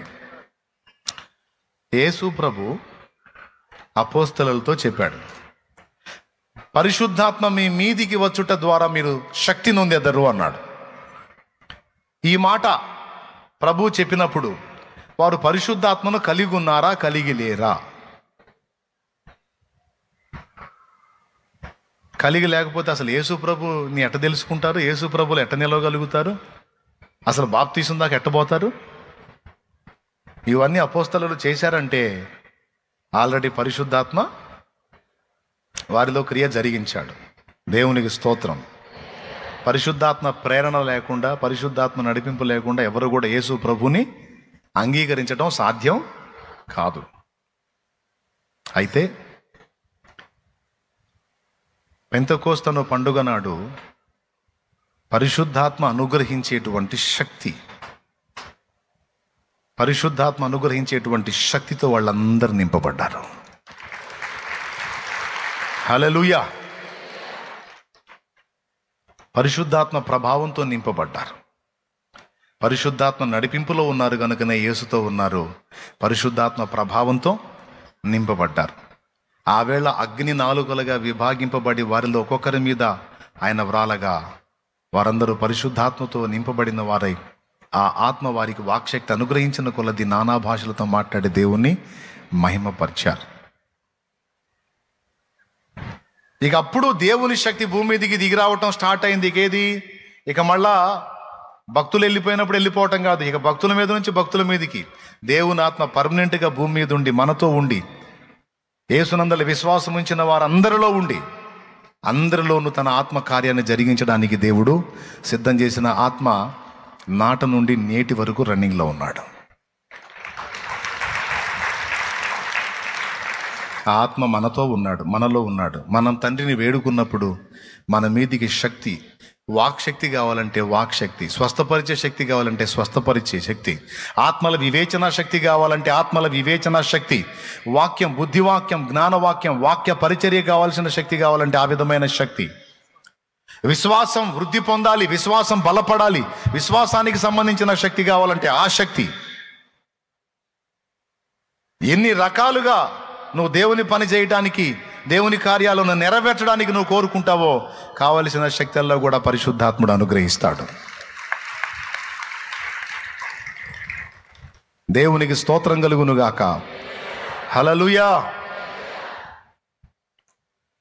ప్రియులారా, పెంతెకోస్తు పండుగ నాడే కదా పరిశుద్ధాత్మ దిగొచ్చింది. అప్పుడే కదా పరిశుద్ధాత్మ కార్యాలు స్టార్ట్ అయింది. అంతకు ముందే పరిశుద్ధాత్మ ఉన్నట్టు చెప్తున్నావు నువ్వు అని కొంతమందికి సందేహం రావచ్చు. అయితే పెంతెకోస్తు పండుగ నాడు అపోస్తలుల మీదికి పరిశుద్ధాత్మ దిగొచ్చాడు. అయితే ఈ అపోస్తలులను సహా సిద్ధపరచడానికి యేసు ప్రభు మీదికి దిగొచ్చాడు. అపోస్తలుల మీద అభిషేకం రావడానికి ముందు యేసు ప్రభు మీదికి దిగొచ్చి ముందు వేళ్లను సిద్ధపరిచాడు. పావురాకారంతో దిగొచ్చాడని గుర్తుందా మీకు? ఆయన ఆత్మ బలముతో నిండుకొని గలిలయకు వచ్చాడు. ఆయనను గూర్చినటువంటి ఖ్యాతి ఆ ప్రాంతం అంతా ప్రసిద్ధిగాంచాడనే విషయం ఉంది లూకా సువార్త 4లో. తెలుసా, పుట్టినది మొదలుకొని అతడు పరిశుద్ధాత్మతో నిండుకున్నవాడై. చాలా అద్భుతమైన విషయం. బాప్తిజం ఇచ్చి యోహానుకైతే ఎంత కృపో, పుట్టినది మొదలుకొని పసిబిడ్డగా ఉన్నప్పుడే పరిశుద్ధాత్మతో నింపబడి ఉన్నాడంట. కాబట్టి పరిశుద్ధాత్మ పుట్టినది మొదలుకొని బాప్తిస్మం ఇచ్చి యోహాను మీద పనిచేశాడు. తర్వాత యేసు ప్రభు లైన్లోకి రాగానే పావురాకారంతో ఆయన మీదికి దిగొచ్చాడు. ఆ తరువాత అపోస్తలుల మీదకి అగ్ని నాలుకలుగా దిగొచ్చాడు. ఈరోజు నువ్వు నేను మనం అడిగితే మనందరికీ క్రియ చేయడానికి ఇప్పుడైతే మనందరికీ అందుబాటులో ఉన్నాడు. ఆయన వ్యక్తిగా ఉన్నాడు. మనం అడిగితే శక్తిని కూడా అనుగ్రహిస్తాడు. ఇప్పుడు పరిశుద్ధాత్మ అభిషేకం మన మీదికి రావటం వల్ల ఏమేం జరుగుతాయి? నంబర్ 1, శుద్ధీకరణ జరిగిద్దని చెప్పాను. నంబర్ 2,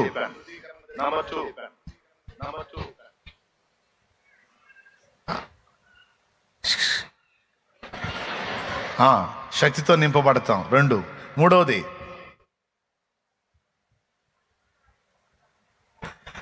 మనం నిలవగలుగుతాం, ఇతరులను కూడా నిలబెట్టగలుగుతాం. శక్తి ఉన్నప్పుడు అవి జరుగుతాయి. 4వది పరిశుద్ధాత్మ మన మీదికి వచ్చుట ద్వారా ఆత్మ కృప వరముల చేత మనం నింపబడతాం. 4. 5వది పరిశుద్ధాత్మ వ్యక్తిగా మనలో ఉండే ఆయన శక్తి కూడా మనం నింపుకున్నప్పుడు దేవుడు కోరినటువంటి ఆత్మ ఫలం ఏదైతే ఉందో ఆ ఆత్మ ఫలము పరిశుద్ధాత్మే మనలో ఉండి వ్యక్తం చేస్తాడు. ప్రేమ, సంతోషం, సమాధానం, దీర్ఘశాంతం, దయాళుత్వం, విశ్వాసం, సాత్వికం, మంచితనం, ఆశా నిగ్రహం అని ఆత్మ ఫలములోని 9 తొనలు ఉన్నాయి. చూసారా? ఆత్మ ఫలాలు అంటారు కాదు, ఫలాలని లేదు బైబిల్లో. ఆత్మ ఫలము ఒక్కటే, అందులో తొనలు ఈ 9. తొనలు అంటే నారింజ పండులో ముక్కలు ఉంటాయి కదా, దాని సపరేట్గా. అలాగా ఆత్మ ఫలములో గలతీ పత్రిక 5వ అధ్యాయము 22వ వచనం. అయితే ఆత్మ ఫలమేమనగా అన్నాడు, ఫలములేమనగా అనలా. అయితే ఆత్మ ఫలమేమనగా ప్రేమ, సంతోషం, సమాధానం, దీర్ఘశాంతం, దయాళుత్వం, మంచితనం, విశ్వాసం, సాత్వికం, ఆశా నిగ్రహం. ఎప్పుడైతే మనం తండ్రిని వేడుకుంటామో, దేవుని ఆత్మశక్తితో నింపబడతామో, దేవుణ్ణి రిక్వెస్ట్ చేసుకుంటామో, ఇక పరిశుద్ధాత్మ మనలో పని చేయటం మొదలు పెడతాడు. పరిశుద్ధాత్మ మనలో పనిచేసినప్పుడు, బాగా వినాలి, పరిశుద్ధాత్మ మనలో పనిచేసినప్పుడు ఈ 9 మన నుండి వ్యక్తం అవుతాయి.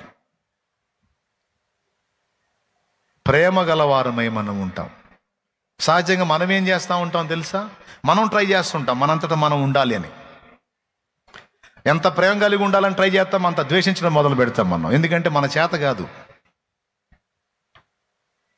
సంతోషం, మనం సంతోషంగా ఉంటాను ట్రై చేస్తాం, ఎంత ట్రై చేస్తాం అంత ఏడుస్తూ ఉంటాం, ఎందుకంటే మన వల్ల కాదు. అలాగే ఆశా నిగ్రహం, ఆశలు నిగ్రహించుకోవడానికి ఎంతో ట్రై చేస్తూ ఉంటాం. విచిత్రం చెప్పనా, నిగ్రహించుకోవాలని అనుకునే కొద్దీ ఆశలు ఎక్కువ అవుతూ ఉంటాయి. అసలు ఆ దరిద్రాన్ని మర్చిపోదాం అనుకునే కొద్దీ మళ్ళా గుర్తు వస్తుంటుంది. సాధ్యం కాదు. ప్రేమ, సంతోషం, సమాధానం, మనుషులతో సమాధానంగా ఉందాం, మనసులో సమాధానంగా ఉందాం అనుకుంటాం, కానీ మన వల్ల కాదు. అనుకునే కొద్దీ ఎక్కువ అవుతూ ఉంటాయి అసమాధానాలు. ప్రేమ, సంతోషం, సమాధానం, దీర్ఘశాంతం, చాలా ఓర్పుగా. ఏమండి, విద్య నేర్చుకున్న కుక్కలాగా. విద్య నేర్చుకున్న కుక్క ఒకటి ఉందంట, దానికి ఏం నేర్పాడో తెలుసా? అస్సలు మొరగకుండా మౌనంగా ఉండేట విద్య నేర్పాడు దానికి వాడు, బాగా సాధన చేపించి. ఇంకా అది అన్నా కూడా కొడతాడనమాట దాన్ని. అట్లా ఏం సప్పుడు చేయకుండా నేర్పాడు దానికి. ఇంకా ఎవరు వచ్చినా ఎవరు పోయినా సరే, ఏ మనిషి ఆ ఇంటికి రాని పోని అస్సలు అని కూడా అనదు, మౌనంగా ఉంటుంది. కుక్కకు అలాంటి విద్య నేర్పాడు వాడు మురిసిపోతున్నాడు. నా కుక్క ఏం ట్రైనింగ్ పొందిందిరా, అస్సలు సప్పుడు చేయట్లేదని. ఓ రోజు ఏం జరిగిందంటే, గేటు బయట దీని కళ్ళకి వేరే జాతి కుక్క కనపడింది. దాని జాతి కనపడింది. ఇక అప్పటిదాకా మౌనవ్రతం పాటించిన కుక్క దాని జాతి కుక్క కనపడి దాని సమీపంలోకి వస్తుంటే ఒక రేంజ్లో లేచి గోల్ చేయటం మొదలుపెట్టింది. కుక్క నేర్చుకున్న విద్య ఏమైపోయింది అంటే, ఆ సన్నివేశం రానంత వరకే దాని మౌనవ్రతం. ఆ సన్నివేశం వచ్చిందంటే అప్పుడు ఉంటుంది దాని అసలు రూపం. దాన్ని మార్చడం సాధ్యం కాదు. గదిలో పెట్టినంత వరకే పందితత్వం. నువ్వు పాండ్స్ పౌడర్ పోస్తావో, లేకపోతే నువ్వు ఏం పౌడర్ పోస్తావో, దానికి నువ్వు ఏం కొడతావో, ఇప్పుడు లేటెస్ట్ పౌడర్లు ఏమో వచ్చినాయి, ఏం కొట్టినా సరే నువ్వు గదిలో పెట్టినంత వరకే అది నువ్వు రాసినవన్నీ పూయించుకుంటుంది. దాన్ని రోడ్డు మీద తీసుకెళ్ళి బురద గుంట చూపించావంటే మాత్రం ఇక నీ పాండ్స్ పౌడర్లు పనికి రావు, నీ సెంట్లు అత్తర్లు పనికి రావు. ఎందుకంటే అన్నిటికీ మించిన బురద వాసన దానికి ఇంపైన సువాసన. పందికి మరేందనుకున్నా, ఇక గొలుసులో కట్టేసినా నువ్వు తాడులో కట్టేసినారే, ఆ అంశం లాక్కొని నిన్ను కూడా లాక్కొని తీసుకెళ్ళిపోయి అందులో పడింది. బురద కనపడితేనే దాని జాతి లక్షణం బయటపడ్డట్టు, కుక్క కనపడితేనే కుక్క అసలు రూపం బయటపడ్డట్టు, మనుషులు కూడా చాలా వరకు చాలా దీర్ఘశాంతం. అసలు ఈ మధ్య నేను అసలు కోప్పడట్లేదు అన్నయ్య, అసలు చాలా ఓర్పు. అసలు దేవుడు నిజంగా చాలా చాలా అసలు నేను చాలా కంట్రోల్లో ఉంటున్నాను అన్నయ్య అనుకోవటమే కానీ ఏం లేదు. ఆ సన్నివేశాలు వచ్చినప్పుడు గందరగోళమే.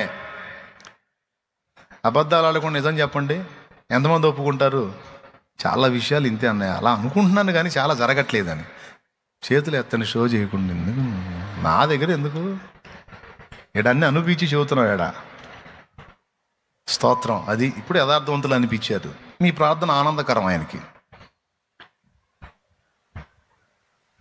ఎందుకు నీ వల్ల కావట్లా? ఆశలు నిగ్రహించుకోవాలంటే నీ వల్ల కావట్లా, సంతోషంగా ఉండాలంటే నీ వల్ల కావట్లా, సాటి శత్రువుని ప్రేమించాలంటే నీ వల్ల కావట్లా. వాక్యమేమో శత్రువుని ప్రేమించు లేకపోతే దేవుని కుమారుడు కాదంట. వాక్యమేమో నువ్వు దేవుని కుమారుడు అయితే శత్రువుని ప్రేమించుంటుంది. మనకేమో వాడిని చూస్తేనే మండిపోతుంటుంది. మనకేదో చేయాల్సిన అవసరంలా, మన మీద అవతలోడికి తేడా చెప్పినోడు కనపడితే చాలు, ఇక మనకు ఆగదు. వాడిని చూస్తుంటేనే ముఖం తిప్పుకుంటాడు. కానీ వాక్యం ఏం చెప్పింది? ప్రేమించు అని చెప్పింది. మన వల్ల కాదు. ఎట్లా సాధ్యం? దానికి విరుగుడే దేవుడు చెప్తున్నాడు. నీవు సొంతంగా ఎంత ట్రై చేసినా నీ వల్ల కానిది నీలో ఉన్న నా ఆత్మ చేత నగును.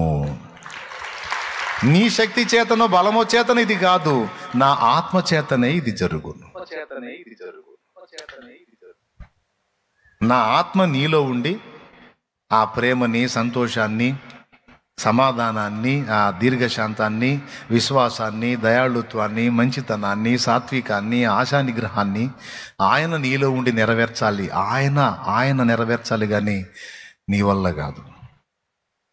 నువ్వు ఓన్గా ట్రై చేసినంత వరకు నువ్వు పడతానే ఉంటావు. నీ సోది ప్రయత్నాలు ఆపి ఆయన చెప్పిన సలహాలు విను. ఏమంటారు? నేనైనా నువ్వైనా అంతే. మన ఇంట్లో ఫ్యామిలీ మెంబర్స్ కూడా చెప్తారు కదా. కొడుక్కి చెబుతావు, నువ్వు 14 సార్లు చెబుతావు, వాడు వినడు, మొహం పగలు కొట్టుకుంటాడు. చివరికి నువ్వేమంటావు తెలుసా? అయిందిగా, అనిగిందిగా, ఇకనన్నా నేను చెప్పేది అంటే. అట్లాగే ఇప్పటికి మనం ఎన్నోసార్లు ట్రై చేసి మొఖాలు వాసిపోయి ఉన్నాయి మనకి. ఏవి? ఆత్మ ఫలము ఫలించాలి మనంతటా మనమని ప్రయత్నించి విఫలమయ్యాం. సంవత్సరాలన్నీ అయిపోయినాయి అంతే. క్రొత్త సంవత్సరం కూడా స్టార్ట్ అయింది. ఈ సంవత్సరంలో ఈ 4-5 రోజుల్లో కూడా 4-5 సార్లు పడ్డాం. ఎందుకు అలా పడుతున్నామంటే మనమే ప్రయత్నిస్తున్నాం పదే. ఆయన ఏమంటాడు తెలుసా?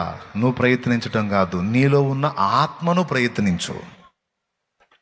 నీలో ఉన్న ఆత్మ ద్వారా ప్రయత్నించు, అప్పుడు నువ్వు విజయం పొందుతావు. నీ ఆత్మకు ఆసక్తి ఉంటే నా ఆత్మ ఎందుకురా నీకు అంటాడు.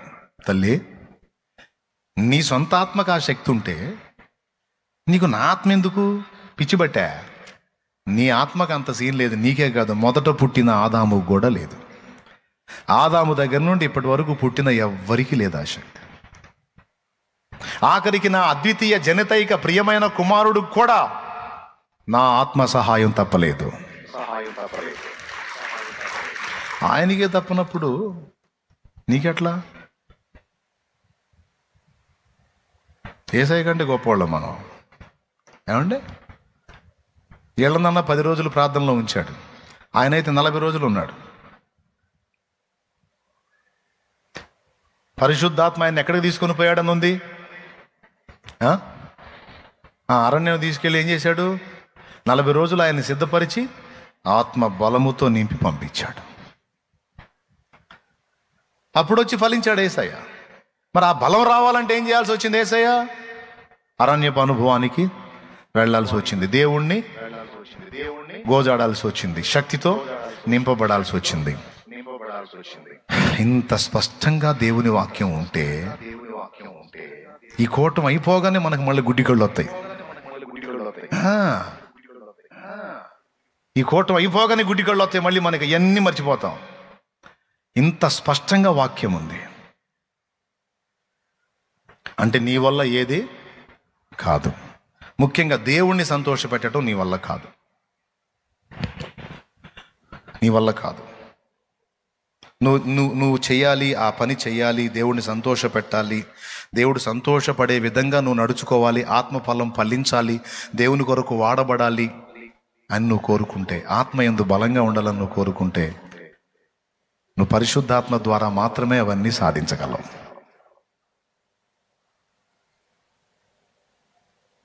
ఇది ఎలా ఉంటుందో తెలుసా?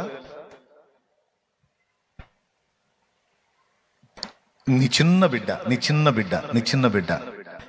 నువ్వు ఇంట్లో కుర్చీలో కూర్చొని ఉంటే, నీ చిన్న బిడ్డ ఒక బరువైన వస్తువుని లేపటానికి ప్రయత్నించేది ఉంటుంది. నువ్వే ఉన్నావు అక్కడ కుర్చీలో కూర్చొని ఉన్నావు, కానీ వాడు ఒక బరువైన వస్తువు, వాడికి బరువు, అది నీకు బరువు కాదు, దాన్ని వాడు పైకి ఎత్తడానికి ట్రై చేసినట్టు ఉంటుంది. వాడు ఎంత ట్రై చేసినా ఎత్తలేడు. చివరికి వాడు ఏం చేస్తాడు తెలుసా? చిన్నపిల్లలను చూసి నేర్చుకోవాలి కొంచెం. వాడు ట్రై చేసి నీ దగ్గరకు వస్తాడు. వచ్చి వాడు చేయి చూపిస్తాడు, నాకు అది కావాలని. అప్పుడు నువ్వు వంగి నీ చేతితో తీసి వాడి చేతుల్లో పెడతావు. నీకు సాధ్యమైద్ది, కానీ ఆ బిడ్డకి సాధ్యం కాదు. ఆ బిడ్డ నేర్పుతున్న పాఠం ఏంటంటే, నాకు అలివిగానప్పుడు నేను అమ్మను ఆశ్రయించినట్టు, నాకు అలివిగానప్పుడు నేను నాన్నను ఆశ్రయించినట్టు, మీకు అలివిగాని విషయాలు కళ్ళ ముందు కనపడుతున్నాయి కనుక మీరు ఆయన ఆశ్రయించండి. సమస్తం మీరు పొందగలరు. నువ్వు పోరాడుతున్నా మానసిక, శారీరక, ఆత్మీయ పోరాటాలు మూడింట్లో నీకు విజయాన్ని సిద్ధించి నిన్ను జయపథంలో నడిపించగలిగిన పరిశుద్ధాత్మ దేవుడు నీకు తోడై ఉన్నాడు.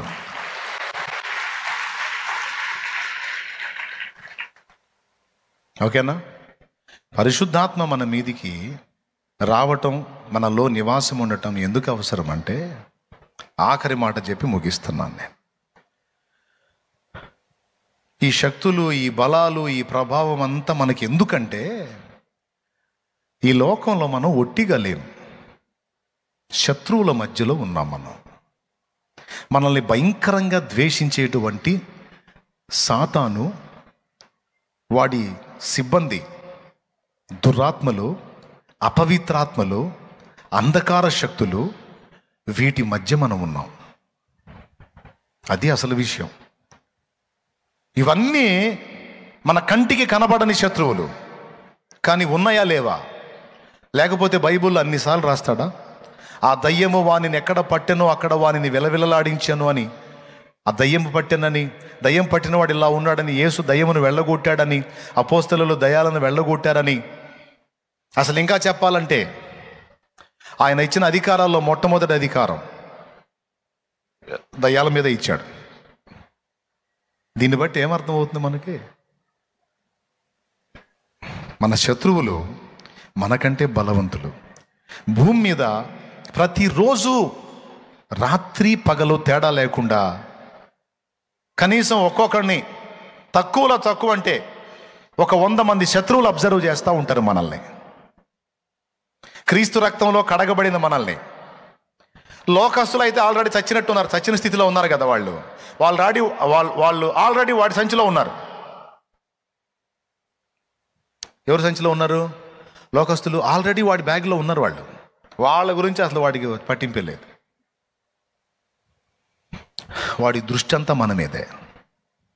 ఎందుకంటే తప్పించుకున్నాం మనం, ఆడి సంచిలోంచి తప్పించుకున్నాం. యేసయ్య రెక్కల కిందికి చేరాం మనం. మనల్ని ఎలాగైనా నాశనం చేయాలని. శరీరాన్ని దొరికితే శరీరాన్ని వేటాడుతాడు, మనసు దొరికితే మనసు వేటాడుతాడు, ప్రాణాన్ని. ఆత్మీయ జీవితంలో దొరికితే అక్కడ వేటాడుతాడు. నేను అందుకే అన్ని విషయాల్లో జాగ్రత్తలు చెప్తా. ఆత్మీయ విషయంలో జాగ్రత్తలు చెబుతా, శరీర విషయంలో కూడా జాగ్రత్తలు చెప్తా. హెల్మెట్ పెట్టుకోండి నేను ఎందుకు అంతసేపు మొత్తుకున్నానని తెలుసా? నీకు తెలియదు నిద్రమోహవాడా, నువ్వు దొరికితే నిన్ను చంపాలని ఉన్నాడు వాడు. నేను చెప్పేది నిజం. నువ్వు మారు మనసు పొంది రక్షణ పొంది ఇప్పుడు దేవుని సాక్షివై ఆత్మల రక్షణ కోసం తప్పిస్తున్నావు కదా. వాడు నిన్నేం చేయలేక, నిన్ను అనపలేక అవకాశం చిక్కితే నీ తప్పే చూపించి నిన్ను లేపేయాలని చూస్తున్నాడు వాడు. నాకు గీస్తాడు, నీకు గీస్తాడు, అది విషయం. నేను చెప్పినా ఎంత చెప్పినా అర్థం కాదు మీకు. ఏమన్నా అర్థమైంది? ఇప్పుడన్నా అర్థమైందా? భయపెడుతున్నానా? జాగ్రత్త చెప్తున్నానా? అంటే ఈ మాట కూడా ఎవరు చెప్తున్నారు? నువ్వు ఉండాల్సిన జాగ్రత్తలో నువ్వు పరిశుద్ధాత్ముడే హెచ్చరిక జారీ చేసేది. ఎక్కడ చిక్కితే అక్కడ మన ప్రాణాలను తీయాలని కూడా వాడు. నేను నిజం చెప్తున్నా, మీరు ఏమన్నా అనుకోండి, ముగించేస్తా ఇక నేను. మనం మానసికంగా చిక్కితే రకరకాల ఆలోచనలు, దరిద్రగొట్టు సందేహాలు, ఆలోచనలు, భయాలు రకరకాల భయాలు తీసుకొచ్చి మనల్ని మెంటల్గా ఒత్తిడికి గురి చేసి మనం మానసికంగా శారీరకంగా నలిగిపోయేటట్టు చేస్తాడు వాడు. గోరంత దాన్ని కొండంతగా చూపిస్తాడు వాడు. దానికి ఊరకనే చిన్నదానికి ఆందోళన పడేటట్టు చేసి, టెన్షన్ పడేటట్టు చేసి, భయపడేటట్టు చేసి గందరగోళం చేసేస్తాడు వాడు. నువ్వు ఎక్కడ బెండ్ అవుతున్నావో అక్కడ వేటాడటం మొదలు పెడతాడు వాడు. మనసుని వేటాడతాడు. అనవసరపు భయాలు పుట్టిస్తాడు, అనుమానాలు పుట్టిస్తాడు. నువ్వు శారీరకంగా చిక్కితే పాపంలో పడేయటానికి పోరాడుతూ ఉంటాడు. నువ్వు పాపంలో పడ్డావు అనుకో, ఇక ఆత్మీయ జీవితాన్ని వేటాడటం మొదలు పెడతాడు. నువ్వు రోడ్డు మీద వెళుతున్నప్పుడు శారీరకంగా నిన్ను చంపడానికి ట్రై చేస్తాడు, నీ ప్రాణం తీయటానికి ట్రై చేస్తాడు.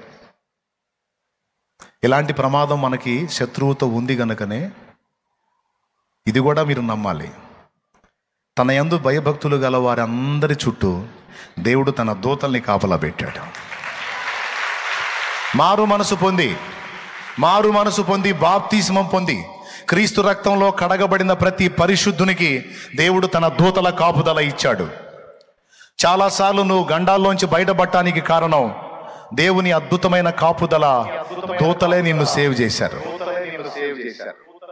లేకపోతే ఎప్పుడో నీవు ఎదుర్కొన్న ప్రమాదాల్లో గతంలోనే అవుట్. కానీ అలా జరగకుండా నువ్వు మళ్ళా లైన్లో ఉన్నావంటే దేవుని కాపుదల, అద్భుతమైన కాపుదల ఇన్ని సంవత్సరాలు నిన్ను ఆవరించి ఉంది. మాంత్రిక శక్తులు నీ మీద ప్రయోగాలు చేసేటట్టు చేస్తారు వాడు.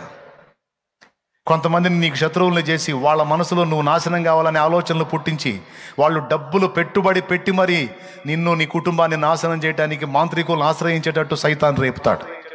అలాంటి ప్రయోగాలు కూడా నీ కుటుంబం మీద జరిగాయి, నీ మీద జరిగాయి, నా మీద జరిగాయి. కానీ ఏం గాల?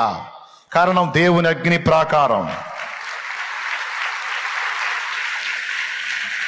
రాత్రియు పగలును పాదములకు రాయి తగులకుండా, రాత్రియు పగలును పాదములకు రాయి తగులకుండా మనకు పరిచర్య చేయుట కొరకు, మనకు పరిచర్య చేయుట కొరకు దేవదూతలు మనకుండగా, దేవదూతలు మనకుండగా ఆనందయాత్ర ఇది ఆత్మీయ యేసుతో నూతన యెరూషలేము యాత్ర, మన యేసుతో నూతన యెరూషలేము యాత్ర, ఆనంద యాత్ర. దేవునికి మహిమ. మళ్ళా నిన్ను లేపాలనుకున్నప్పుడు నీ తప్పే చూపించాలా వాడు, మళ్ళీ నువ్వు నీ నిర్లక్ష్యమే చూపించాలా, లేకపోతే దేవుడు ఊరుకోడు. అర్థమైందా? వాడు డైరెక్ట్గా వచ్చి నిన్ను వేసేయడానికి లేదు. అందుకని నువ్వు నిర్లక్ష్యం చేసే విషయాలు కొన్ని ఉంటాయి, వాటిని నిర్లక్ష్యం చేసేటట్టు చేస్తాడు. నిద్ర నిర్లక్ష్యం చేసేటట్టు చేస్తాడు. నిద్రపోదు, కూర్చొని ఆలోచిస్తూ ఉంటుంది. నైట్ నిద్రపోయే టైంలో కూడా ఆలోచించి చించేదేం లేదు. అయినా సరే కూర్చొని ఆలోచించి చిన్నగా రిపోర్ట్లు వస్తుంటాయి, ఫలానా కంపెనీ రోగం వచ్చింది అని. రోగం రాకముందు ఆలోచించి రోగం తెచ్చుకుంది, వచ్చిన అక్కడి నుంచి ఇక రోగం చూపించి ఇక మళ్ళీ ఆలోచించడం మొదలుపెట్టి చివరికి రోగం ప్రమోషన్ పొందిద్ది. క్లైమాక్స్లో నాకు ఫోన్ వచ్చిద్ది, పెట్టి తీసుకొని రండి అని. ఎందుకు? ఏమా? నిద్ర నిర్లక్ష్యం చేసేటట్టు, ఆహారం నిర్లక్ష్యం చేసి. దేవుని వాక్యం ఉండనే ఉంది. ఒరే, నువ్వు నన్ను నమ్మితే కలవరం తీసేరా బాబు, విశ్వసిస్తున్నావా? అట్లయితే విశ్రాంతిలో ఉండు, నేను ఉన్నాను కదా నీకు అన్నాడు ఆయన. ఏది ఎలా జరగాలో నేను జరిగిస్తారా బాబు, నా ఆలోచనలు మించి ఏది పోదు, నువ్వు నాకు వెళ్ళి చూడరా, నాకు మొరపెట్టరా, నాకు చెప్పురా, ప్రతిదీ వదిలేసేయంగా అన్నాడు. సరే సరే ట్రయా దేవుడు అనుకోండి, ప్రభు స్థానం అనుకోండి. ప్రభా, ఇవాళ శాల్యమన్న చేత కూడా బాగా గద్దించి చెప్పావు ప్రభా, ఇంకెయ్యి పెట్టుకొని తండ్రి, స్తోత్రం ప్రభా, ఇంకొద్దు, మొత్తం నీకే అప్పచెబుతున్నా, తీసుకో ప్రభా, తీసుకోపో, ఇంకా నేను ఆలోచించను ప్రభా, యేసు నామములో మొత్తం వదిలేస్తున్నా ప్రభా. హల్లెలూయా హల్లెలూయా హల్లెలూయా హల్లెలూయా.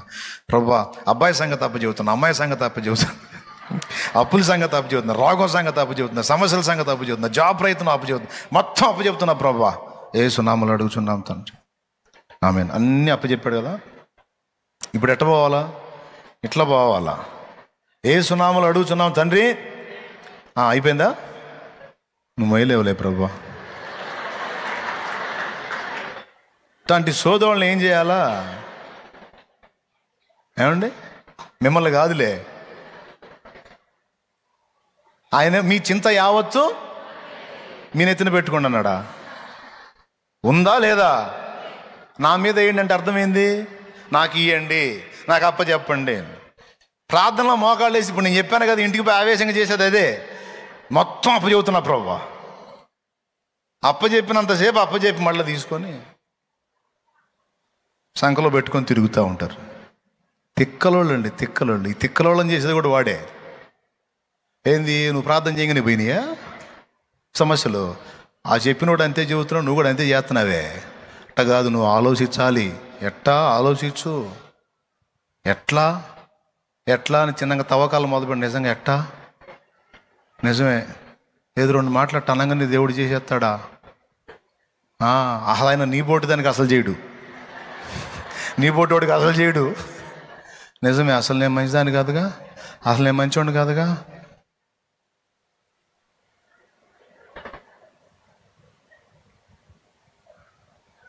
నువ్వు మంచిదాని అని ప్రాణం పెట్టాడా?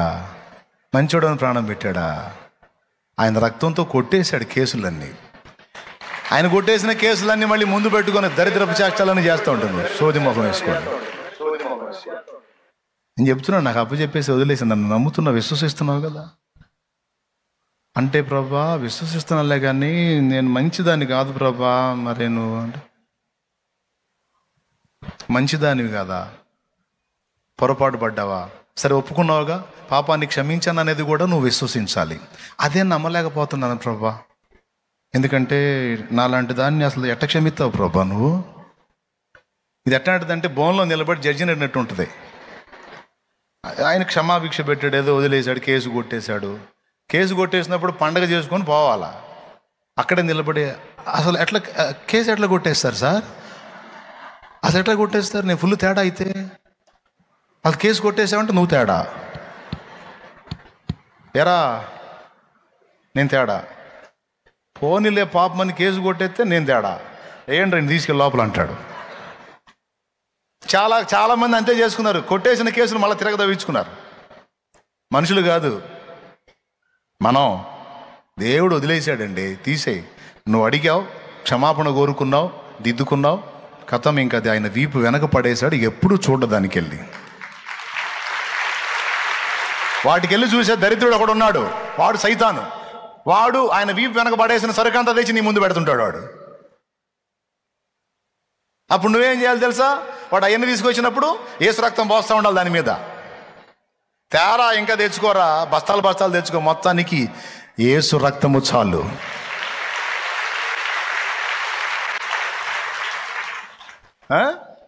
ఇంకేమన్నా దోషాలను గురించిన భయం ఉందా, ఆలోచన ఉందా? వదిలేసేయాలా. తీసేసాడు, క్షమించాడు, వదిలిపోయి. నువ్వు పరిశుద్ధుడివి, పరిశుద్ధురాలివి, కడిగాడు, నూతన పరిచాడు, నిన్ను క్రొత్త జీవితంలోకి తెచ్చాడు. ఫిక్స్ అయిపో అంతే. నువ్వు పెద్ద నిన్ను నువ్వు విమర్శించుకుని ఏది? నిన్ను విమర్శించుకోవడం అంటే పదే ఇప్పుడు ప్రార్థన చేసేటప్పుడు విమర్శించుకోవడం తప్పులేదు. నేను కూడా విమర్శించుకుంటా. కొంతమంది అట్ట కాదు, కదిలిస్తే చాలు. నేను మంచిదాన్ని కాదు, నేను మంచివాడిని కాదు, నాకు ఇంతే జరగాలి, నాకు ఇంతే, నేను తేడా. పద్దాకలేందా సోది? సైతానుగాడు తెస్తాడు. అయిపోయింది, కడిగేశాడు, వదిలేసాయి. నీ ప్రార్థన విలువైంది, వింటాడు. నీ మొర్ర ఆలకిస్తాడు, నీకు జవాబిస్తాడు, తన ఆత్మనిస్తాడు. ఆయన నీతో ఉన్నాడు, నీలో ఉన్నాడు. కానీ నిన్ను వేటాడటానికి శత్రువు తరుగుతున్నాడు. ఏమనుకోవద్దు. ఒక్కరోజు వాస్తవంగా పెందలాడి మొదలు పెడదాం, పెందలాడి ముగిద్దాం అనుకున్నా. లేట్ అయింది, నాకు ఇవ్వటం లేట్ అయింది. నేను చెప్పడం లేటు కాదు, చాలా మంచిగా మారా. నూతన సంవత్సరంలో నాకు ఇవ్వటం లేట్ చేశారు. ఎందుకు పెందలాడు వదిలేద్దాం అనుకున్నానంటే, ఇప్పుడు మనం మీటింగ్ గ్రౌండ్కి పోవాలి ఒక ముద్ద తిని. ఎందుకు వెళ్ళాలంటే ఆ షెడ్లో ఉన్న కర్రలన్నీ బయట వేయాలి, పందిరి కర్రలన్నీ. ఏమన్నా అర్థమవుతుందా చెప్పేది? తిని శుభ్రంగా ఎవరి దాన్ని వాళ్ళు పోతారా? పోతే నేను వేసుకొని కూర్చోవాలి అక్కడ. ఒక ముద్ద అన్నం తిని మొత్తం పోయి ఆ కర్రలన్నీ బయట వేయాల. ఉన్నారా లైన్లో? ఆశ్చర్యం ఏంటంటే చేతులు ఎత్తిన వాళ్ళు ఎవరు కనపడరు. అది ఎత్తిన వాళ్ళందరూ మర్యాదగా ఆడ కనపడాలి నాకు. నేను వస్తా ఆడికి, దేవునికి చిత్తం అయితే. దేవునికి స్తోత్రం. అర్థమైందా? వెళ్ళి ఆ పరిచర్య చేద్దాం. ఎందుకంటే 4 రోజులు కూటాల్లో మళ్ళా దేవుని కృప పొందుకుంటాం మనం. దేవుని ఘనమైన కార్యాలు చూస్తాం మనం. మళ్ళా పునర్శక్తి పొందుకుంటాం. హల్లెలూయా. ఆఖరి మాట, దాని నుంచి ఆఖరి మాట అంటున్నా, ముగించట్లేదు అనుతూ. ఆఖరి మాట అంత పొడుగుందన్నమాట, అంతే. ఆఖరి మాట కొనసాగుతుంది. ఏంటి ఆఖరి మాట అంటే ఒరే ఇప్పుడు చూపించు ఆఖరా, మళ్ళీ అట్లాగేది మనసు, కొంచెం ఆగు, ఈ పాయింట్ పోయింది. మళ్ళా ఇక్కడ మనల్ని రకరకాల ఉద్రేకాల్లోకి నెట్టడానికి అపవిత్రాత్మలు ఉన్నాయి, దురాత్మలు ఉన్నాయి, శత్రువు ఉన్నాడు. వాటి దాడి మన మీద ఉంటుంది. నీ నిద్రలో ఉంటుంది, నీ మెళకువలో ఉంటుంది. అందులో భాగంగా నీ ప్రాణ ఆత్మ దేహములను నాశనం చేయాలని ప్రతిరోజు కొన్ని దురాత్మలు అబ్జర్వ్ చేస్తానే ఉంటాయి. అందులో మంత్ర ప్రయోగాలు కూడా ఒకటి, మాంత్రిక శక్తుల ప్రయోగాలు కూడా ఒకటి. కానీ ఏవి కూడా నీ మీద పారకుండా దేవుడు తన బలమైన బాహువు చేత ఎప్పటికప్పుడు నిన్ను సేవ్ చేసుకుంటూ ఉన్నాడు. రకరకాల చిక్కుల్లో నిన్ను నెట్టాలని, నిన్ను ఫెయిల్ చేయాలని, నిన్ను అధోగతి పాలు చేయాలని, మానసికంగా కృంగిపోవాలి, నువ్వు ఎప్పుడు ఏడుస్తానే ఉండాలి. నేను చెప్తున్నా, నువ్వు సంతోషంగా ఉంటే జనానికి కుళ్ళు సంగతి ఏమో కానీ సైతానికి మాత్రం మహా కుళ్ళు, దురాత్మలకు మాత్రం మహా ఈర్ష్య. మనం ఏడుస్తూ ఉండాలి ఎప్పుడు. మనం సంతోషంగా ఉంటాం, దేవునికి ఇష్టం. అప్పుడు మరి దయ్యాలకి ఏమి ఇష్టం? సంతోషంగా ఉంటాం దేవుడికి ఇష్టం కాబట్టే కదా ఎల్లప్పుడూ సంతోషంగా ఉండడం రాయించాడు. దేవుడు ఆ మాట పలికాడంటే మరి ఇక దయ్యాలు ఏం కోరుకుంటున్నాయి? ఎల్లప్పుడూ ఏడుపు మోహాలు వేసుకొని ఉండండి, ఏడుస్తూ ఉండండి అని. అట్లా మనల్ని అన్ని రకాలుగా ఇబ్బంది పెట్టడానికి మనకు కనబడని శత్రు సమూహం ఒకటి మన చుట్టూ ఆవరించి ఉంది. దాని నుంచి ఆ దురాత్మలను ఎదిరించాలంటే ఖచ్చితంగా పరిశుద్ధాత్మ సహాయం మనకు కావాలి. అర్థమైందా? ఏ సహాయం కావాలి? పరిశుద్ధాత్మ సహాయం కావాలి. ఆత్మ మనలోనికి వచ్చినప్పుడు, ఆత్మ మన మీదకి వచ్చినప్పుడు మనల్ని శక్తివంతుల్ని చేస్తాడు, బలవంతుల్ని చేస్తాడు, శుద్ధీకరణ చేస్తాడు, ఆత్మ వరములను మనకిస్తాడు, వాక్శక్తిని ఇస్తాడు, ఆత్మ ఫలము మనలో ఫలించేటట్టు చేస్తాడు. అంతేకాదు మనల్ని ఉద్రేకపరిచే దురాత్మలను అడ్డగించి ఎదిరించేటువంటి శుద్ధాత్మ మనకు తోడై ఉంటాడు. నువ్వు కృంగిపోతున్నావు అనుకో, పరిశుద్ధాత్మ మాట్లాడతాడు, ఏ పిచ్చిదానా, వాక్యంలో ఏముంది? చింత యావత్తు ఆయన మీద వేయమని ఉంది, నువ్వేంది ఆలోచిస్తున్నావు పిచ్చిదానా? లే, ప్రభువుని నమ్మట్లేదా? దేవుని కార్యాలు నమ్మట్లేదా? వెర్రివాడా, లే, కృంగిపోయావే, పోయి ప్రార్థించు. శత్రువుకి స్థలం ఇస్తున్నావు నువ్వు, లే పోయి ప్రార్థించు, నా సహాయం నీకు లభించింది. అట్లా ఎప్పటికప్పుడు శత్రువు మనల్ని ఎక్కడ మోసం చేయబోయినా వెంటనే మనలో ఉన్న పరిశుద్ధాత్మ మనకి సమాచారం అందిస్తాడు. ఈ విధంగా బహు విధాలుగా మనకి ఆత్మ సహాయం అవసరమై ఉంది. అందుకే మనం అడుగుదాం, ఆత్మని పొందుదాం. ఈ నూతన సంవత్సర శుభారంభంలో క్రొత్త శక్తిని, క్రొత్త శక్తిని, క్రొత్త శక్తిని, నూతన శక్తిని, నూతన అభిషేకాన్ని, నూతన ప్రభావాన్ని. గురుపోతు కొమ్ము వలె నా కొమ్ము పైకెత్తబడెను, క్రొత్త తైలముతో నేను అంటబడి తిని అని భక్తుడు పలికినట్టు పలుకుదాం. రండి, లెండి. దేవుడు ఆ కృప మనందరికీ దయచేయును గాక. ఆమేన్. ఆమేన్.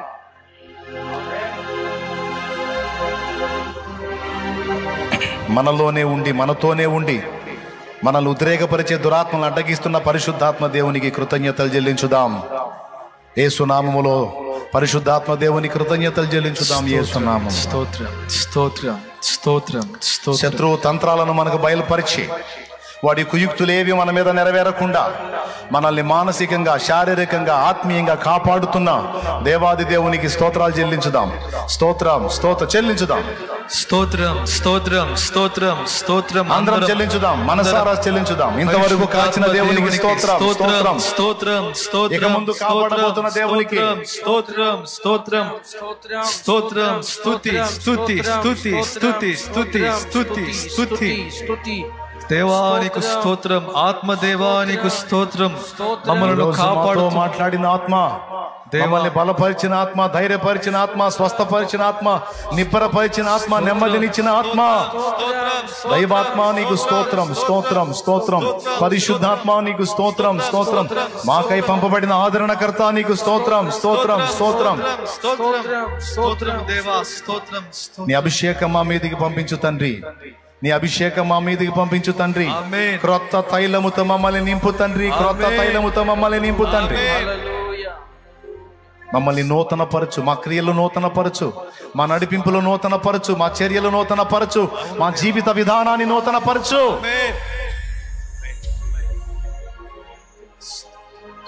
ఆత్మ సహాయాన్ని నిర్లక్ష్యం చేశాం, పరిశుద్ధాత్మ ప్రేరణలు నిర్లక్ష్యం చేశాం, పరిశుద్ధాత్మ మాలో ఉండి ఇస్తున్న ప్రేరణలను అశ్రద్ధ చేశాం. మమ్మల్ని క్షమించు. ఆత్మకు, ఆత్మ స్వరానికి లోబడేటట్లు సహాయం. కొన్నిసార్లు దురాత్మల స్వరాలకు లోబడి కొన్ని తప్పులు చేశాం. క్షమాపణ కోరుకుంటున్నాం, దయతో మన్నించండి, క్షమించండి. కొన్నిసార్లు అవిశ్వాసుల్లాగా భయపడ్డాం. మేము భయపడటం, భయములో బతకడం నీకు ఇష్టం లేదు. మేము కృంగిపోయి ఉంటాం నీకు ఇష్టం లేదు. మేము ఏడుస్తూ ఉంటాం నీకు ఇష్టం లేదు. మేము ఓడిపోయి ఉంటాం నీకు ఇష్టం లేదు. మేము జయ జీవితాన్ని పొందాలి. ఈ శుభవేళ మాతో మాట్లాడిన ఈ వాక్కుకై నీకు వందనాలు. మేమంతా ప్రార్థన చేస్తున్నాం. పరిశుద్ధాత్మ సహాయం మాకు కావాలి, పరిశుద్ధాత్మ నడిపింపు మాకు కావాలి, ఆత్మ ఫలము మాకు కావాలి, ఆత్మ వరములు మాకు కావాలి, ఆత్మ అగ్ని చేత శుద్ధీకరణ పొందాలి, వాక్ శక్తితో నింపబడాలి, ఆత్మ వరములతో నింపబడాలి, అనేక మందిని బలపరచాలి, అనేక మందిని రక్షించాలి, అనేక జీవితాలను వెలిగించాలి. దేవా నీ కొరకు ఒక వెలుగు వెలగాలి. మమ్మల్ని బలపరచు, మమ్మల్ని బలపరచు, మమ్మల్ని స్వస్థపరచు, నూతన శక్తితో మమ్మల్ని యేసు నామములో పొంది ఉన్నాము తండ్రి. పరలోకమందున్న మా తండ్రి, నీ నామం పరిశుద్ధపరచబడును గాక, నీ రాజ్యం మాకు వచ్చుగాక, నీ చిత్తం పరలోకమందు నెరవేర్చున్నట్లు భూమి యందును నెరవేర్చబడునుగాక. మాకు కావలసిన అనుదిన ఆహారం నేడు మాకు దయచేసి, మా పట్ల అపరాధము చేసి ఉన్న వారిని మేము క్షమించిన ప్రకారం మీరు మా అపరాధములు క్షమించండి. మమ్మలను శోధనలోనికి తేక దుష్టుల నుంచి కీడు నుంచి తప్పించండి. ఎందుచేతనగా రాజ్యము, బలము, మహిమ, శక్తి సర్వము నిరంతరము నీవై ఉన్నావు తండ్రి. ఆమేన్. ఆమేన్. మన తండ్రి అయిన దేవుని ప్రేమ, ఆయన ప్రియ కుమారుడు మనందరి ప్రాణ ప్రియుడైన యేసయ్య శాశ్వత నిత్య కృప, పరిశుద్ధాత్మతోడి మనోహర దివ్య సహవాసం, సమాధానం సమకూడిన మనకు సకల పరిశుద్ధులకు సార్వత్రిక సంఘమంతటికి సదా తోడై నిత్యత్వంలో చేరు పర్యంతం మనల్ని నడిపించును గాక. ఆమేన్. ప్రభేశ్వర రక్తమునకు జయం, ప్రభేశ్వర రక్తమునకు జయం, ప్రభేశ్వర నామమునకు సంపూర్ణ విజయం కలుగును గాక. ఆమేన్. ఇంతవరకు ఓపికతో విన్నందుకు మీకు అందరికీ కృతజ్ఞతలండి. ఇంతవరకు నా ఛానల్ సబ్స్క్రైబ్ చేసుకోకపోతే దయచేసి సబ్స్క్రైబ్ చేసుకోండి, లైక్ చేయండి, షేర్ చేయండి. ఇంకా లేటెస్ట్ వీడియోల కోసం బెల్ ఐకాన్ మీద క్లిక్ చేయండి.